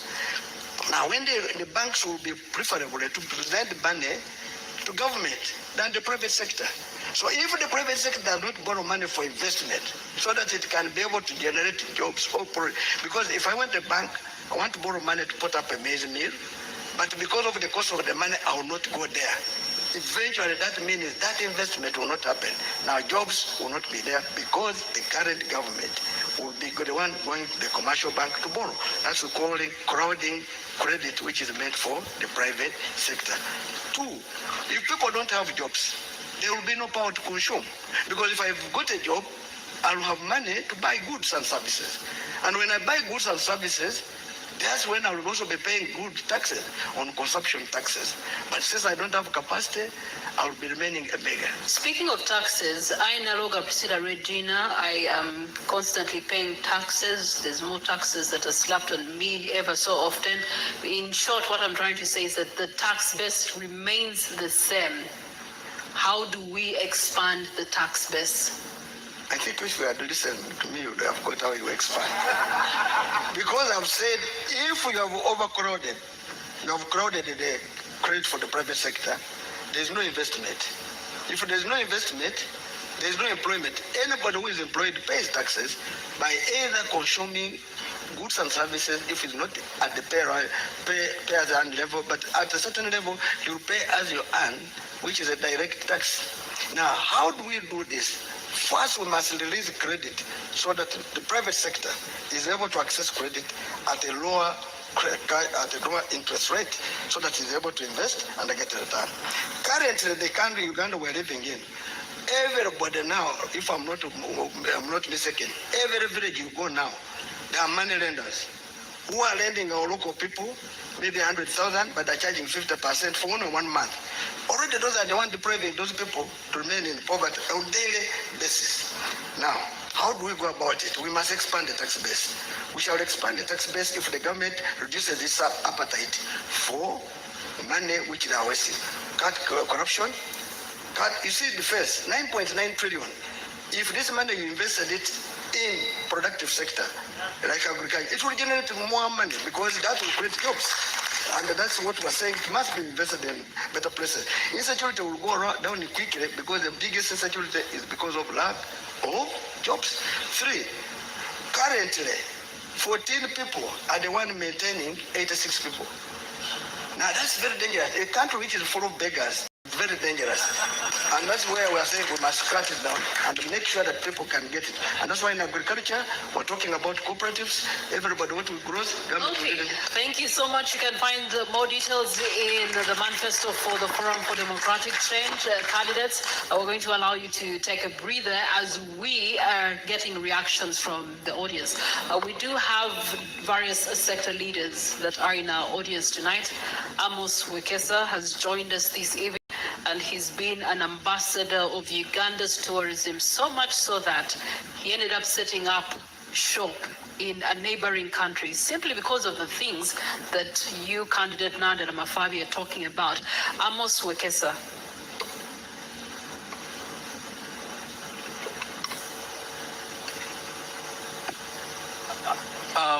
Good evening. I'm not a politician, so I don't know protocol very well. It's been thank you so much, NTV, for inviting me this evening. And thank you, presidential candidates, for very good insights that we've listened to this evening. Of course, I will be a little bit biased, but Mr. Honorable Munti did a fantastic job in dissecting tourism. I was actually shocked that you related it to everything else, to security, to the market. Yeah, 4 million tourists arrive Uganda. Each of them will eat 2 eggs a day, and they spend an average of 8 days in the country. You just do the mathematics. An omelette, they will be willing to pay $10 for an omelette. You know, you just grow the economy instantly. I also say, when Honorable Chagulanyi, you had a very fantastic write-up in the manifesto about tourism. I was actually very impressed. I think my only concern is that it's not being sold well. I think we need to sell that dream. Yeah, it needs to be sold a little bit more. I also want to say that tourism, the reason why they say tourism is Uganda's lowest hanging fruit is because of the potential we have, the great weather, the mountains, the lakes, the rivers, the people, the culture. It's just so low. And then tourism this year earned the whole world about $10 trillion. But if you just remove the $10 trillion and put on the side and go just for sports tourism is one of the fastest growing sectors. And Ugandans are extremely very talented. It's just that a lot of them don't have the opportunity. This year, sports tourism earned $800 billion across the world. By 2032, it will be earning $2.2 trillion just by doing sports. Amos Wekesa, in the words of the incumbent, therefore, one of our biggest challenges as a country is that Uganda is not a brand. Every Ugandan must talk about this brand called Uganda. We're going to put the shelves out there. I would like to hear from the candidates what type of brand Uganda will be, because right now it's a brand which is partially majorly not known. If it's known, it's not known for the good things. What kind of positive brand can you guys put on the shelves in the world? All right, thank you so much, Amos Wekesa. We also do have Yvonne Mpambala that is on the floor this evening, and she too has reactions. Yvonne?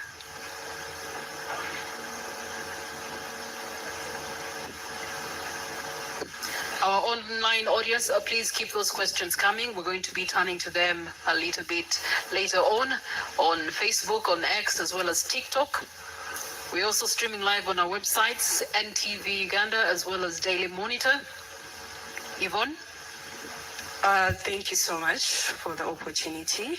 I'm glad that NTV has put a very spirited for us to be able to be at this debate. It's very unfortunate that candidates that have shied away or cowered away, that's what I would call it, because it's very key for majority of our presidential candidates to come here and put us fight in terms of what they feel is the vision for Uganda.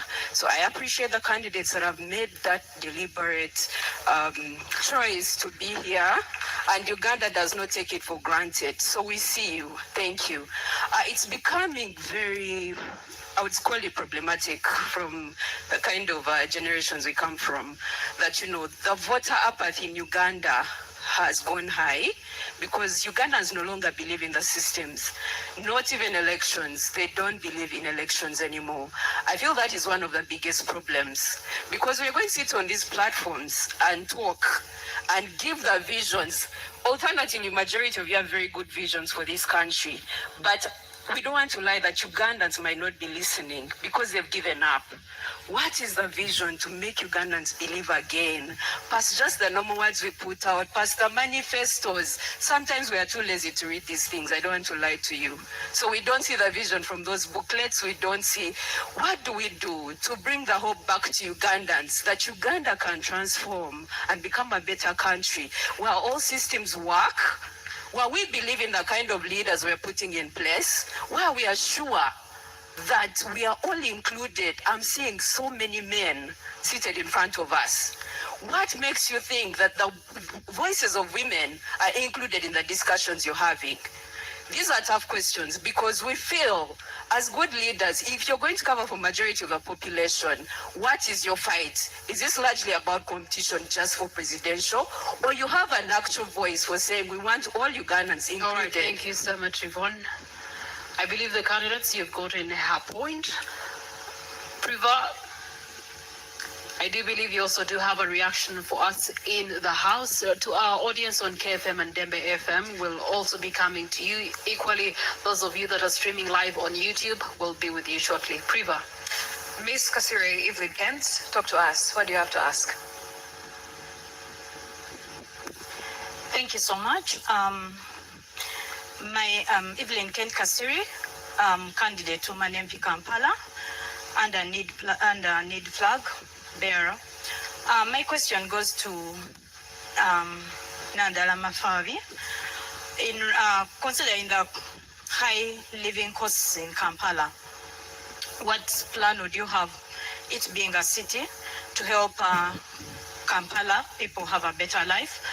And the second question is, at what point in time did you make up your mind to use money in your pocket as your slogan, considering we had presidential candidate, a need presidential candidate, Joseph Kavleta, who has been using the same slogan since the 2020 elections, and assuming he had been nominated, would the two of you still have carried the same slogan? Thank you.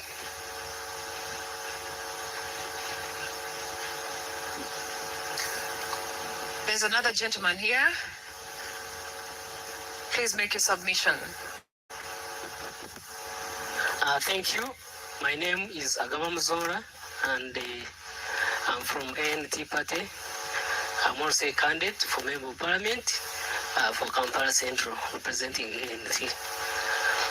My question goes to Honorable Robert Kyagulanyi, and it relates to the recent confrontations his camp has had with Uganda Police and other related security agencies.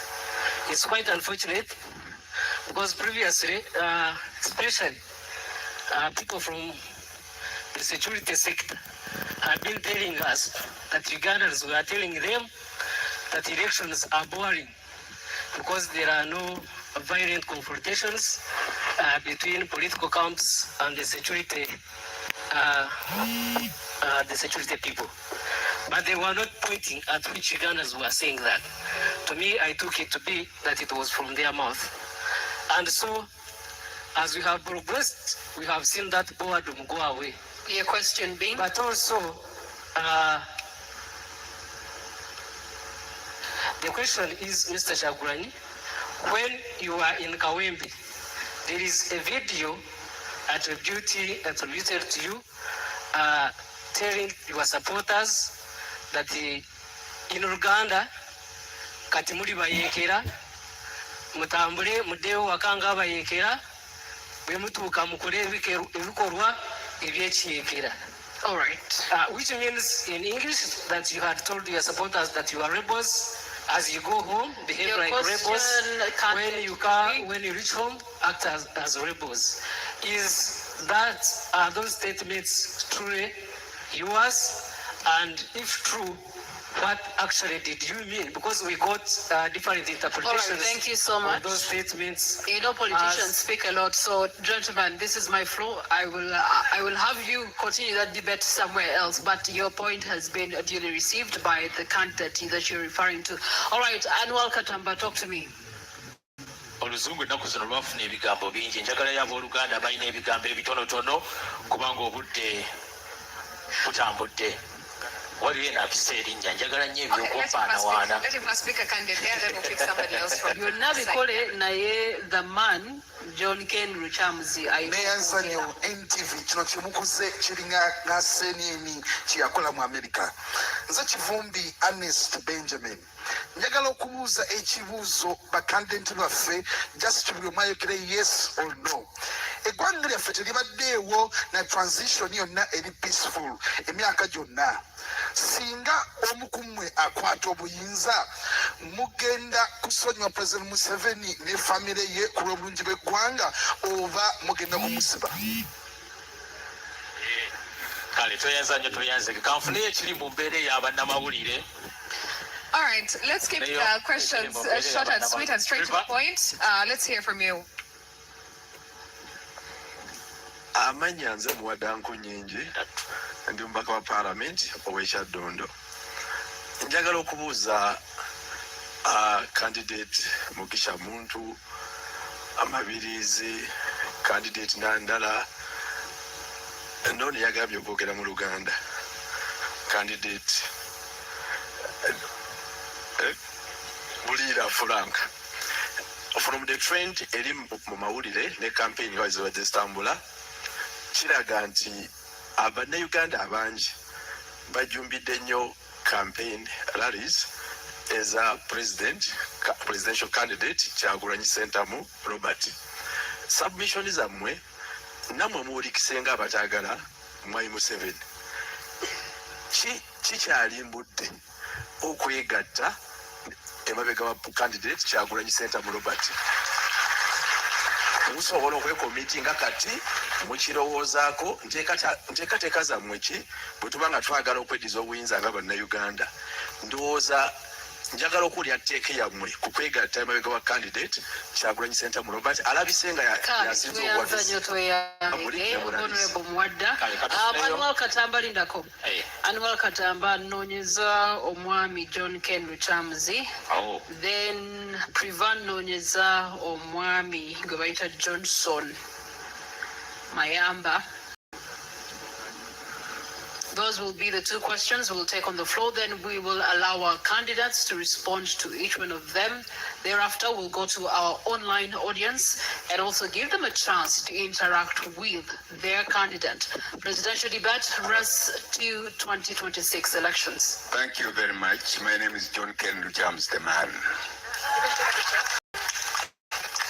First of all, I would like to thank the NTV establishment for this wonderful organization of a debate of this magnitude. I'm making a comment from an intellectual viewpoint with reference to two presidential candidates, namely Owekitiibwa Mabirizi and Owekitiibwa Bulira.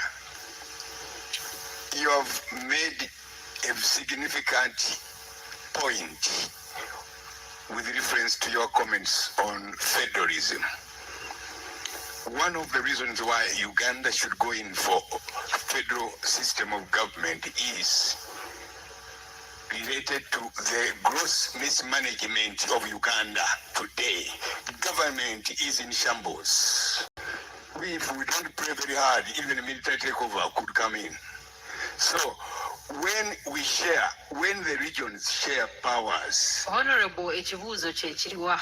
Yeah, no, I'm making a comment. No, oh, you're making a comment? Yes. Okay. When the regions share security powers with the center, and well knowing that Article 1 of the Constitution says power belongs to the people. The people, by sharing that power on security, will reduce the gross expenditure we are giving to President Museveni and his family. A lot of money we are paying all is directed to security. Will insecurity not end? Shall we keep on being? Thank you so much, Honorable.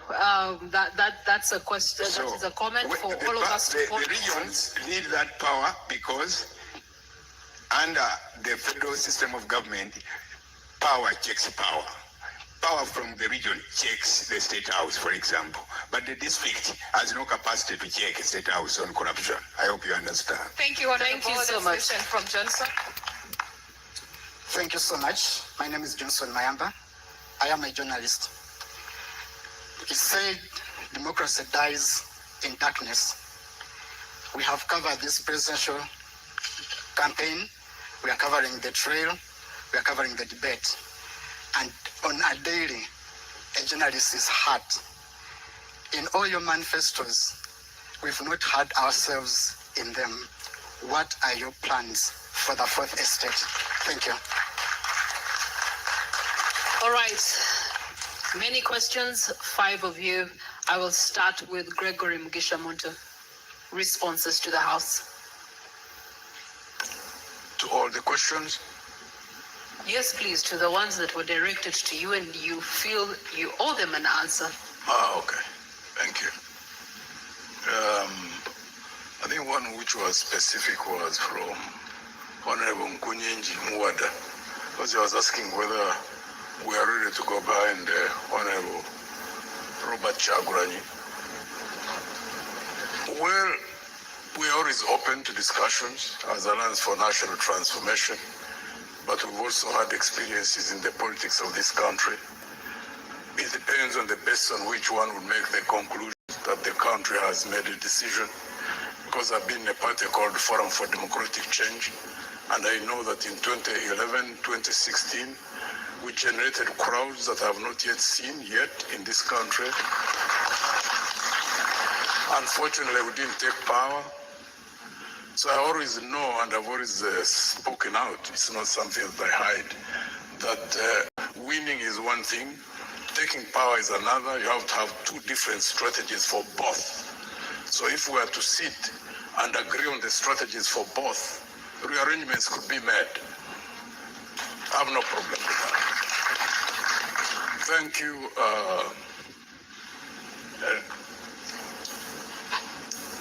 I think Yvonne talked about the raising of hope. I think all Ugandans really want to see a better future, need to invest in the raising of hope.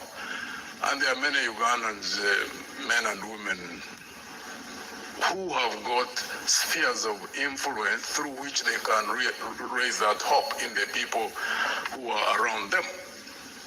We can't stop speaking. We are in a dark period, there's no doubt about that.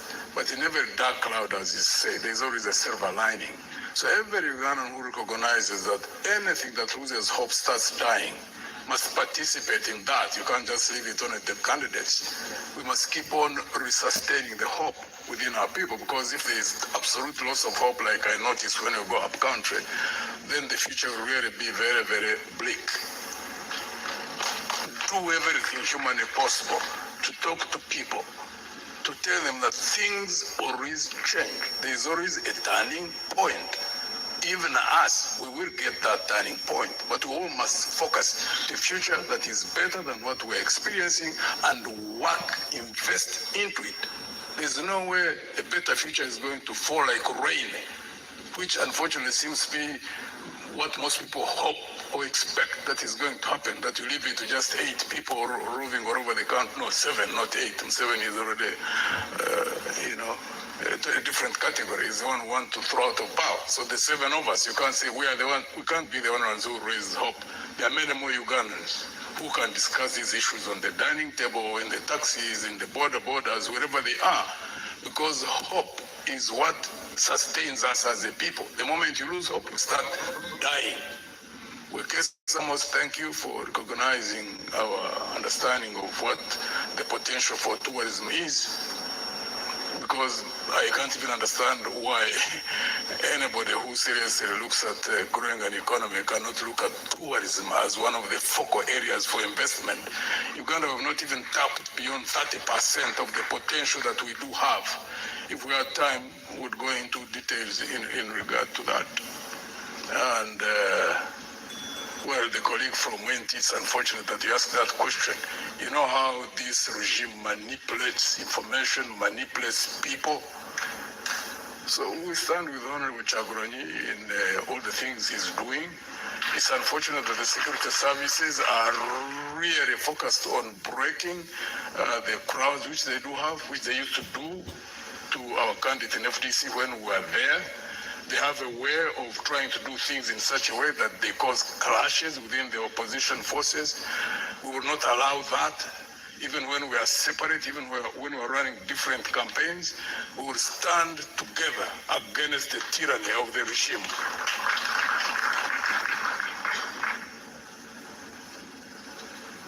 All right, thank you so much. The rules of engagement still remain the same. Each candidate has minutes to respond to all the questions from the floor. We'll go to the next candidate, Frank Mulira. Thank you so much. I'll try to be very fast. First of all, I didn't say that I want to speak in Luganda. I just said I want to reduce the English. That is the number one problem of this country.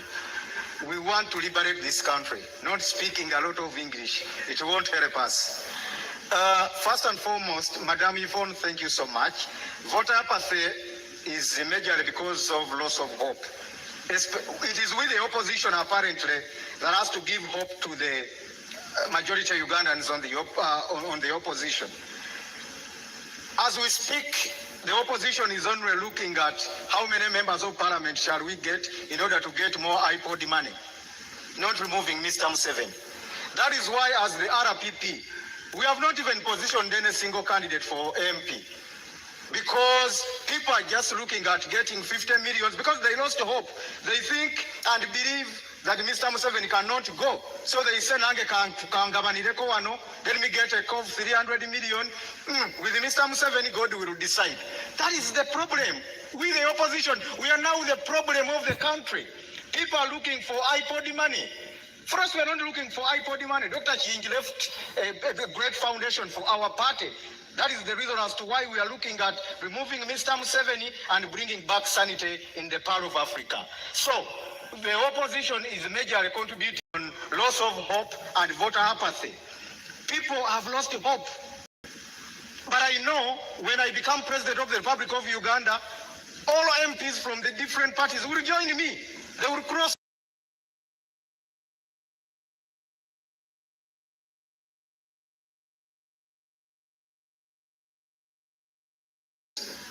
Because the major focus is removing Mr. Museveni and everything will go into the straight line by itself.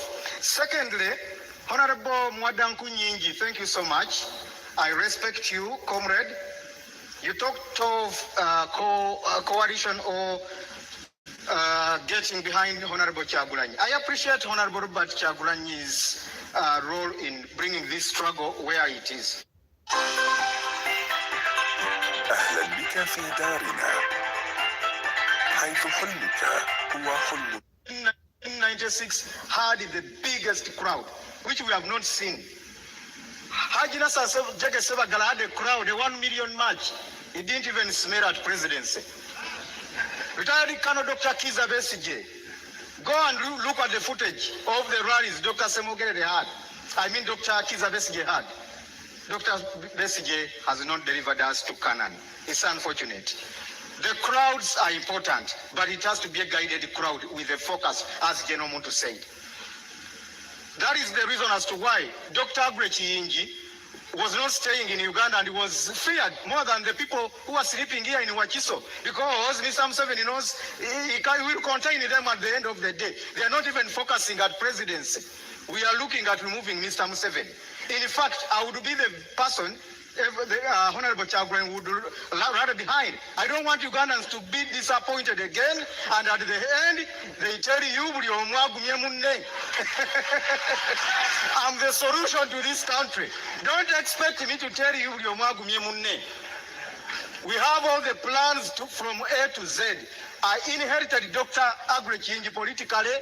I have all the contacts and the networks. That is the reason as to why my campaign has started late. Many people have been asking why I have not been campaigning. It's not deliberate. My accounts were frozen. All our funders were intimidated. Mr. Museveni called Sheikh Maktoum, the king of Dubai, and told him, unless you are opening up UAE and Uganda, don't support this guy of Dr. Kingi, because he knows Dr. Kingi has investments in UAE.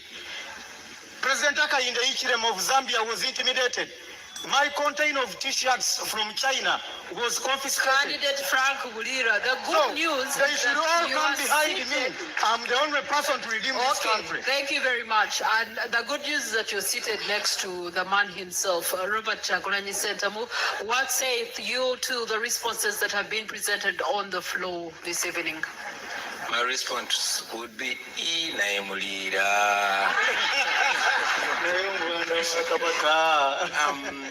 Thank you very much, Mildred. I feel at law schools as a present victim of security, I did not get opportunity to be asked for a comment about security, and as a way of blocking and bridging, you would allow me just to wrap very quickly my comment on security. And it all goes back to state capture, because that is the problem. Every institution of state is captured, including the military. And unfortunately, it's the military that is being used to capture the rest of Ugandans. The question of the military was settled way back in 1995 when the current constitution was promulgated. And Article 208 of the current constitution is to the effect that the UPDF shall be non-partisan, the UPDF shall be national in character, and the UPDF shall be subordinate to civilian authority. Unfortunately, that law is nothing more than the paper on which it's written. Now, the UPDF is reduced to a tool of oppression. It has been said before that there are no bad soldiers, there are only bad commanders. And the statement is true with the UPDF, because now you will notice that the problem begins with the appointments. The appointments are done according to relationship, and sadly, according to DNA. You have seen police officers, military officers coming out to make political statements against the law, and nothing happens. You saw Brigadier Kodo Kidi. You have seen General Museveni's son making political statements, and nothing has happened, and the list is endless. Our plan for the military, first and foremost, because they are desperate as well, they need to be paid right in order for the right thing to be demanded of them. And we've made it clear as a national unity platform that we shall ensure that our men and women in uniform, both in the UPDF and police, are well paid, and they will be demanded to respect the people of Uganda. There should be a strict code of conduct. Recruitment and promotion shall be done on merit. And also, it's very, very important for me, on behalf of the National Unity Platform, to commit that while I'm president, I will never, ever use the military or the police to play politics. Now, having made that comment, allow me very quickly to respond to the questions I heard from Wakesa, and I appreciate your efforts and your contribution to the tourism industry. But we must understand that it all begins and ends with governance. Just go to Google and type in Uganda. Imagine you're outside Uganda and type in Uganda. You'll see what it brings to you. Will that be reason for you to tour Uganda? So it is not us to create an image or a brand of Uganda. The brand of Uganda is being messed by those that are in power, and it is upon us to remove them from power so that we can present a good brand. Uganda is one of the most beautiful countries in the world, and our tourism potential is robust, but it is being messed by those that are in power, because what matters to them is not what the country gets. The main occupation of the state in Uganda is regime survival, not serving the country, not developing the country, not developing any sector. My brother from ANT mentioned that I said Mweyisenga bayekera muli bayekera. Yes, I said that. I've said it many times. I'm saying it right now. Zendi muyekera. I'm a rebel. But I'm a legitimate rebel. You've seen the president of the Uganda Law Society calling himself a legal rebel. I'm a legitimate rebel. I'm just like the Museveni of the 1980s, only that we are non-violent. That's the difference. Okay. We are within the law, we are non-violent, but we are rebels, we operate like rebels. Allow me to just stick to what you were talking about. Yes, please. There's a question here from Mr. Chigongo, and he's asking, what are your plans towards bolstering multilateralism as well as bilateral relations? Present yourselves as Ugandans. Let us present Uganda on the same moral standard with our country, with other countries. We want to relate with Kenya. Kenya has a semblance of democracy. We want to relate with democracies, but we are bringing dictatorship to them. Let us level up. Let us have the moral standard. Let us be on the same moral standard with other countries, and we are going to be respected. Now we are not respected. We are only bad. Okay, thank you very much. And, you did not allow me to... I'll be returning to you shortly. Right. Just you can hold that one. I'll be coming back to you. Candidate Nandala Mafabi, there were questions for you in the room. What saith thee? Yeah, thank you so much. First of all, with tourism, my take on that, one, of course, security is important. Tourism cannot come here when it is secure. Number two, we should invest in infrastructure, the roads, network, and this tourism, of course. Here we would even go further to talk about the rail line. We need to put back our rail line to deal with most of the things to talk about. Also the press, we should have a positive press. Voter apathy, yes, it is there, but a thief cannot chase you from your chamber. You must make sure you work in the chamber until you arrest him or her. My proposal to voters, kindly read our manifestos, see which one is the best, and go vote, because one day we shall make it. Amin said that if the referee is biased, when you're playing football, make sure you score a goal where even the blind sees that it has entered, so that it cuts the net and everybody confirms. I think this coming election, if we all voted and voted NRM out, everybody would see, even if Yamukamuru have nothing to say. High cost of living in Kampala, everybody know high cost of living is everywhere. I think you, because you stay in Kampala, maybe people can even afford something, but people are going without anything for weeks. So I want to assure you that high cost of living is a result of cost of production. We have high taxes, we have high cost of production. Now we have talked about electricity, it's very expensive, and that's why electricity is one of the catalyzers to make production. Water, mention it, and in Uganda, the tax exemption are given to foreigners. So we are the one who bear the burden for foreigners instead of the Ugandans. Corruption is also another cost, because when the costs are, they have to, taxes have to be put there to tax you, so that's they're able to cater for the corruption of the 10 trillion. You said, I copied your motto, no? We said fixing the economy, money in our pockets. I don't know if you are like that. But I'll also give you an example. Kusoka College, where I went for, where I started from, it says, Rwakatonda, Negwanga Lyaffe, for God and our country. And the motto of Uganda is for God and my country. Should we also say that Uganda copied from Kusoka College? On the issues of Museveni, you see, for us, we're in this campaign not looking for, we're not in for hate, we're not targeting anyone. What Museveni has done is done.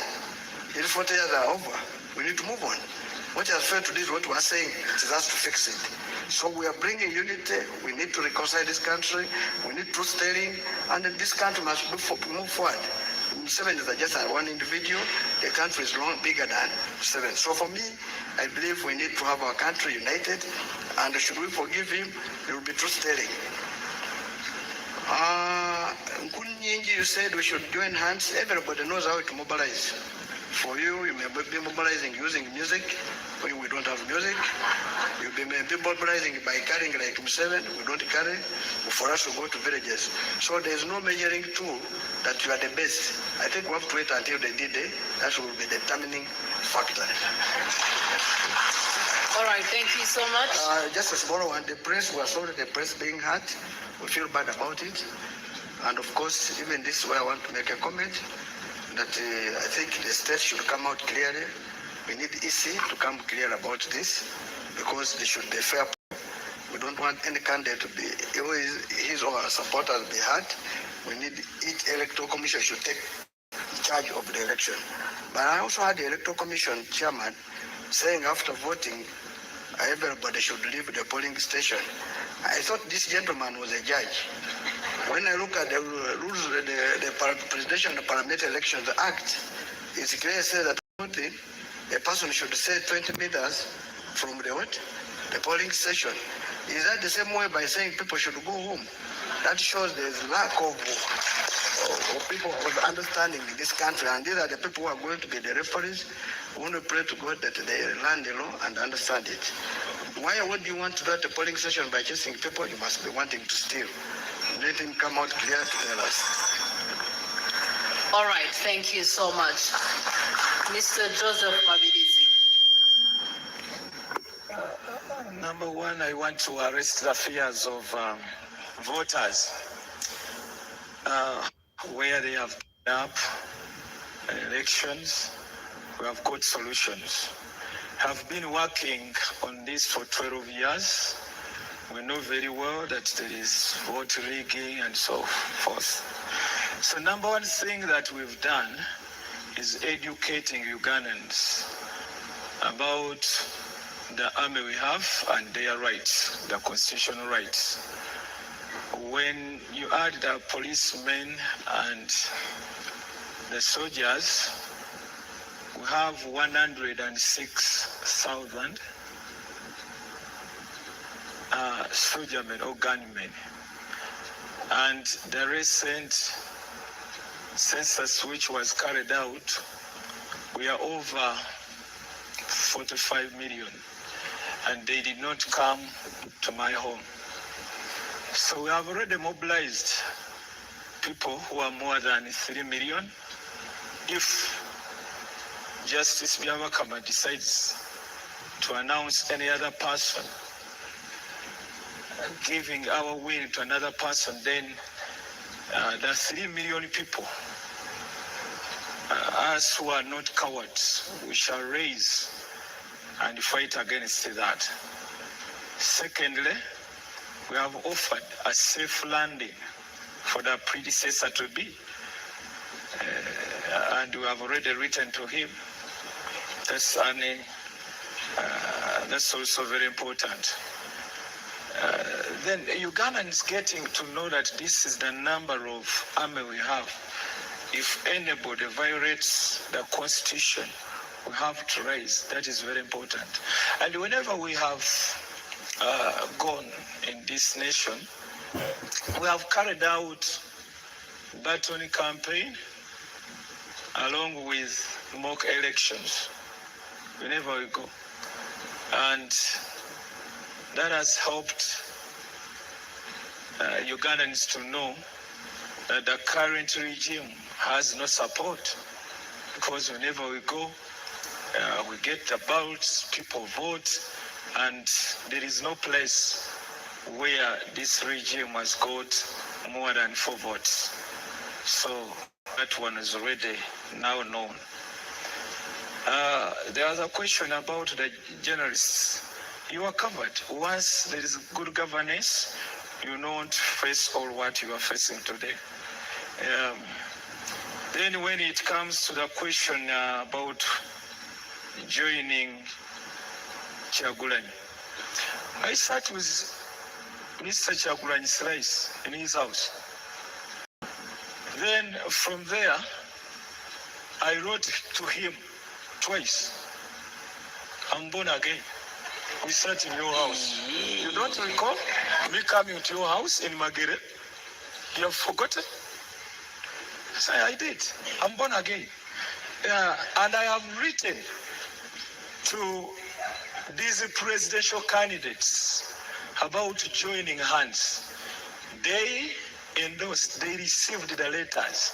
They didn't turn up. So what do you want me to? Then another thing, these people opt for going to courts of law, yet we know that the courts, they are in the hands of just one man. Then they are promoting the governance, which is the same as the one we have. For us, we advocate for federalism, so our plans are so different. That's why we cannot join anybody. All right. To all the 5 candidates on the floor, as we're looking to our social media platforms and getting questions from the online audience, we also have a desire to hear from you on sectors that have shown immense potential, but yet they are still not given that much attention. Sports is one of them. The creative industry is another one. And of course, some people have not had responses of candidates regarding protection mechanisms for the Fourth Estate. That being said, as you prepare your responses, turning to our social media platforms, someone has put a crying emoji and said, but help me. As Uganda started out as a federal state, but the system collapsed. Nigeria is currently also running on federalism, but it is constantly facing ethnic, religious, and regional clashes. How different is the federal system they are suggesting?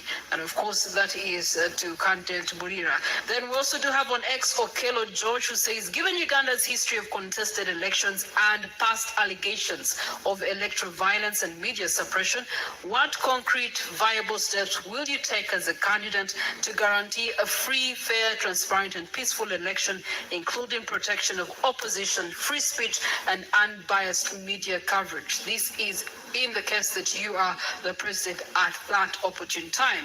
We also do have Rango 3_8 on X says, Uganda has one of the youngest populations in the world. What is your vision for empowering youth to lead in innovation, youth to lead in politics, and youth to lead in entrepreneurship? How will you engage young people in decision-making processes? And I'm going to take the final one from X. I am Sami says, 1, how do you plan to leverage technology to boost Uganda's economy and improve the lives of citizens? 2, what strategies would you implement to increase access to digital services, especially in rural areas?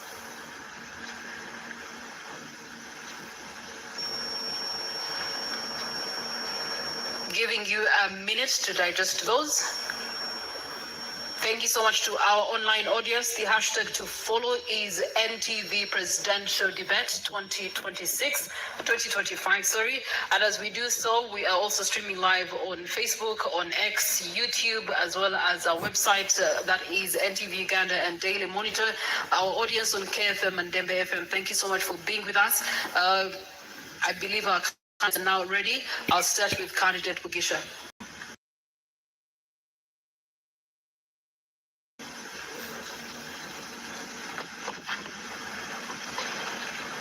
Areas which have high potential but where there hasn't been adequate investment, as they have indicated, like in sports, like in the creative industry.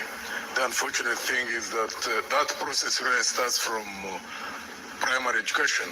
Primary education, the foundation of our primary education system is not being well designed, because you get to understand the different intelligences of the different people between 5 years to 10 years. That's where you get to understand how people have been wired different. We have concentrated more on the academics, and therefore many people who have got talent, like who could be the best of sports persons if there was investment in them, those who are in the creatives, those who can use hands for their skills, is lost at that point. We would have to redesign that.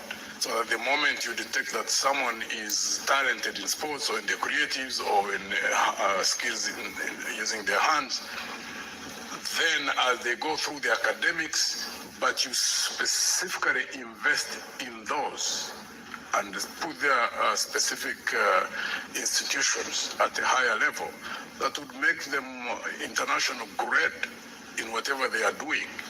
And that helps in many, many ways, because we have seen sports persons like in countries where they are in the long distance running, or like who are boxers, or like who are good footballers.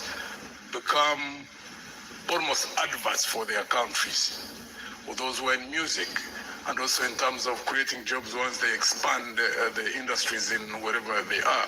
But that requires people first who understand that. Unfortunately, this regime seems not to understand that. We do understand it. And therefore, if it's the will of God and people trust us, it is one area which we will invest in heavily. Why? Because human beings, the way we are created, the only way you can enjoy your life on this planet is not just because you get money, but when you do things in which you are wired to do. Fulfilling what is being... All right, thank you so much. Frank Mulira. Thank you very much. I will try to be fast. First of all, on the case study of Nigeria that you were giving, I think that is an isolated case. I need you to also look at other countries that are being run on the federal system of governance vis-a-vis other countries which are not moving under the same system of governance. Then looking at the issue of creative industry, I think here there is a big weakness by this government, especially in promoting talent. I don't know whether they are just selfish or I don't know. It's like these people were just imported and they are in a wrong country, governing a wrong country. It's like they are just passing through Uganda, going somewhere. Because of late I saw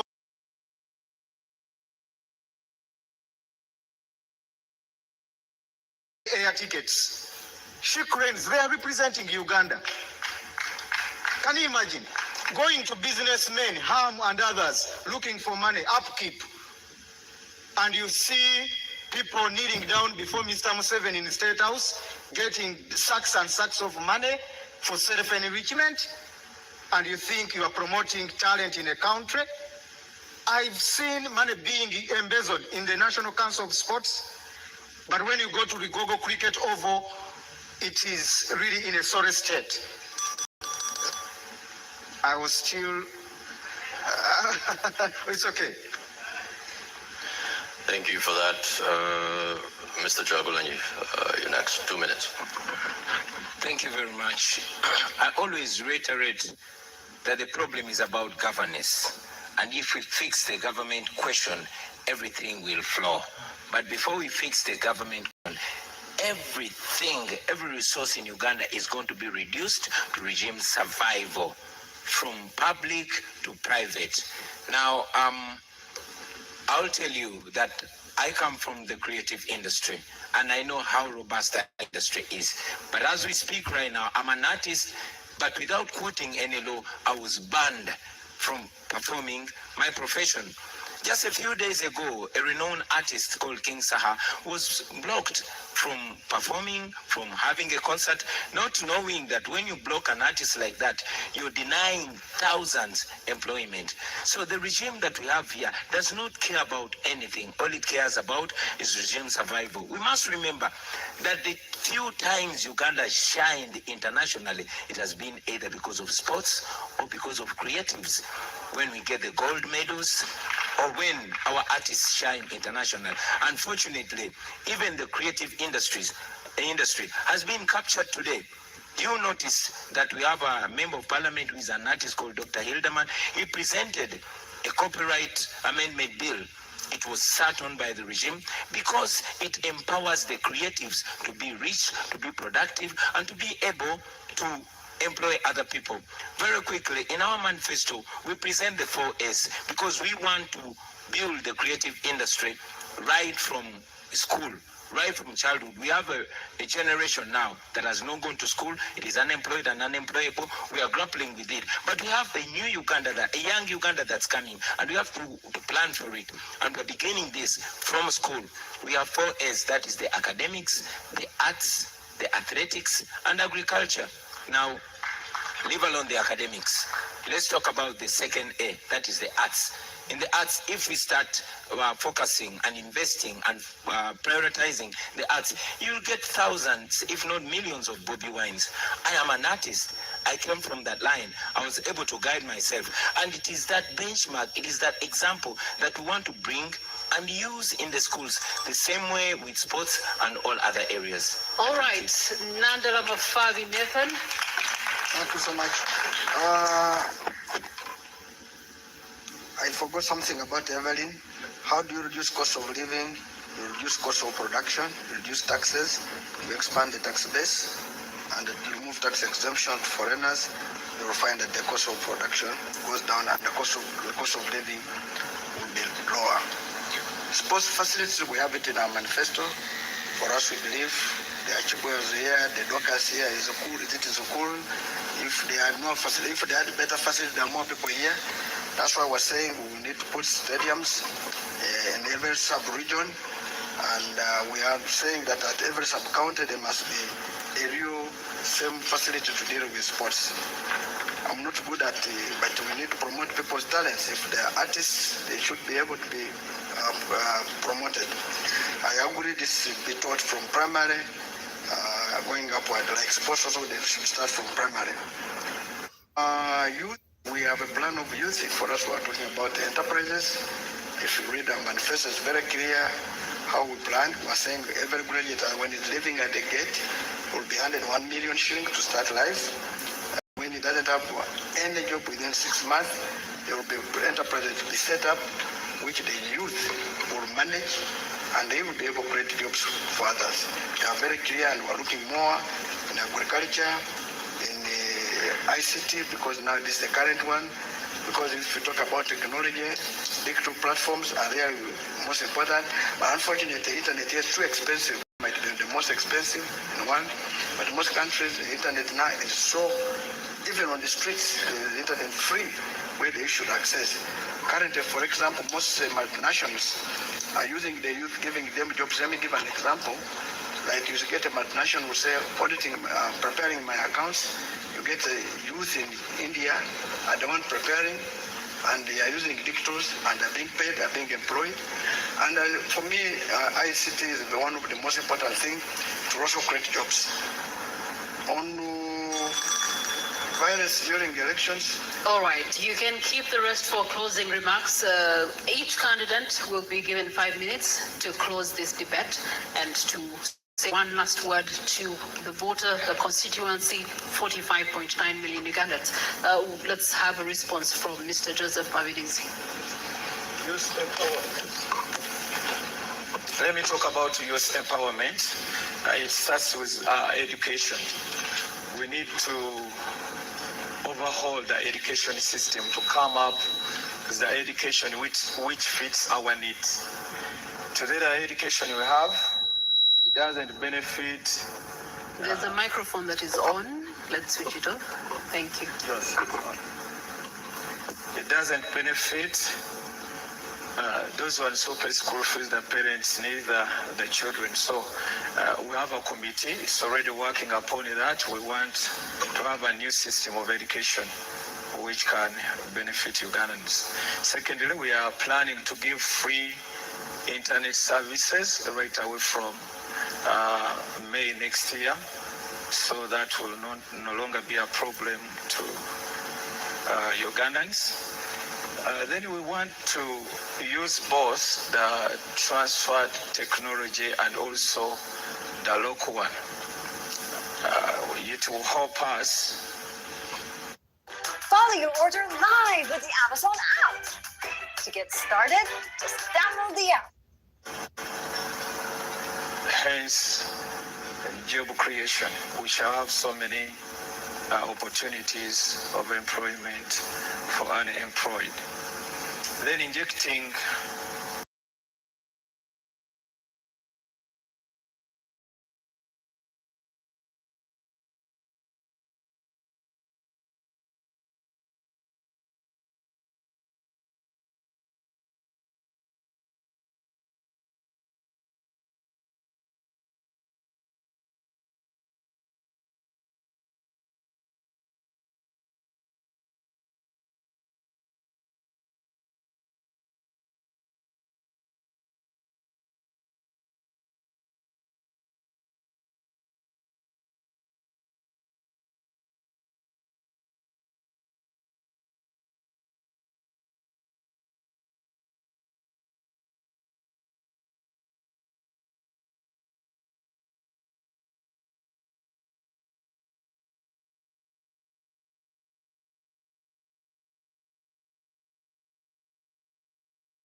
9 presidents can all go in giving promises, and within a few years, they all get drunk with power.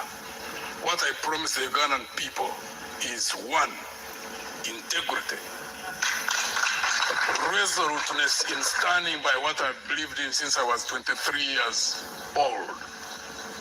I am a man of his word. What I tell you today is what I tell you tomorrow. I am resilient. I've been tested, not just by money, which was unchecked. There were no systems in the army. When I commanded the army, I established the systems of managing national resources. I believe in equality before the law. I believe in justice. I believe in equal opportunities. Everywhere where I've been, I have ensured that I practice what I talk about. Therefore, consistency is very, very important. And more so, I project myself based on my track record. So, if it's the will of God and the people of Uganda trust me as I ask them to, it's not that I'm going to be tested. I've already been tested.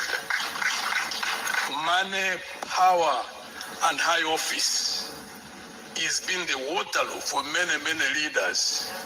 Talk is cheap, Americans say. Where we are at, a broken down country, where it requires rebuilding of systems, reestablishment of functioning institutions, requires someone who has the character that by God's grace I do have. I work in teams. I am good at managing teams, at selection and managing teams. Understand the challenges we do have as a country. The future is going to be different in terms of culture, in terms of direction. It is not going to be easy sailing. It requires a resoluteness and determination, for example, to fight corruption.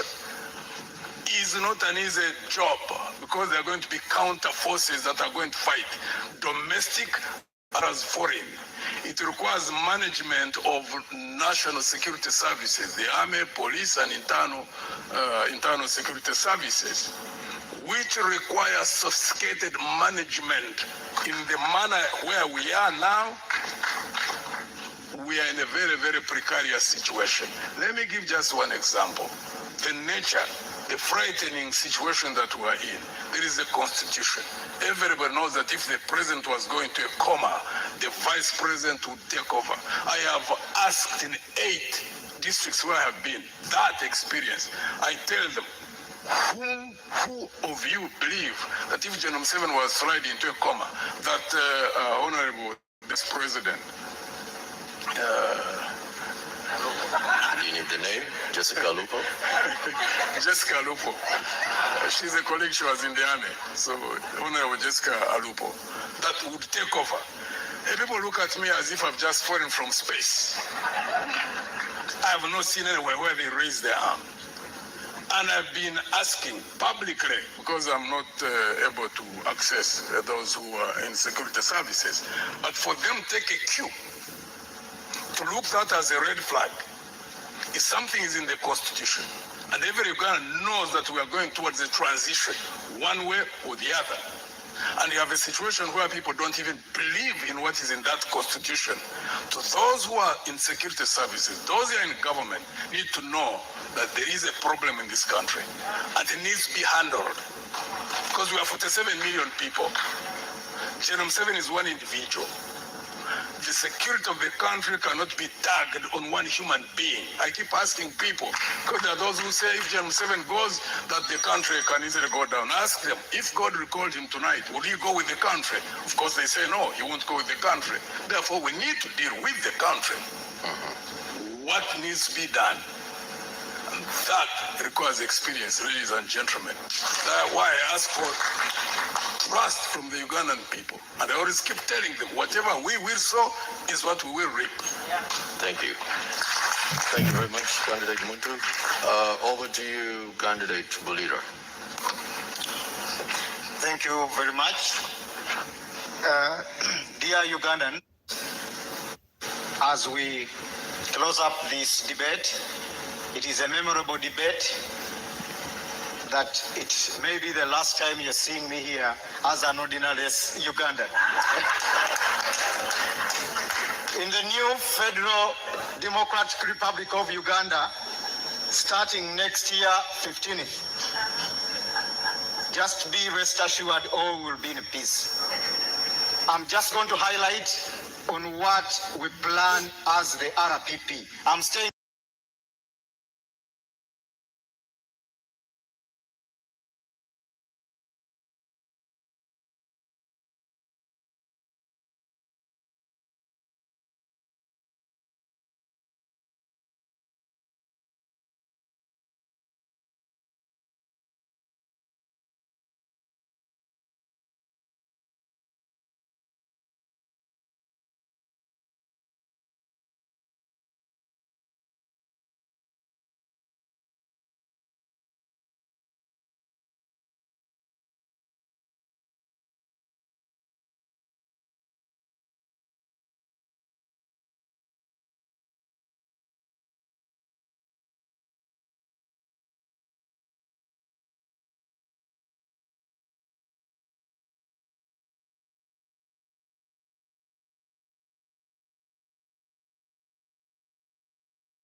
effectively, where some people are in prison for apparently being charged for computer misuse. And yet, as a person standing right here, I'm a victim of harassment and threats by the highest official in the military, threatening to behead me. In a time where a country is completely captured, I want you to know that a new Uganda is possible. A new Uganda can come, and it's by you and me. Ladies and gentlemen, I come to you as a typical Ugandan. I've grown up in your faces. I've grown up from the lowest of society to here where I am today. I am a symbol of resilience, a symbol of discipline. I came from the ghetto, the worst of character, but to be that I'm a happily and decently married man, well educated and all that, that speaks of my character. Ladies and gentlemen, I present myself to this generation, to unite this generation, to uplift this generation, to stop tribalism, to unite the country. And with your support, with your endorsement, I am sure we can all change Uganda.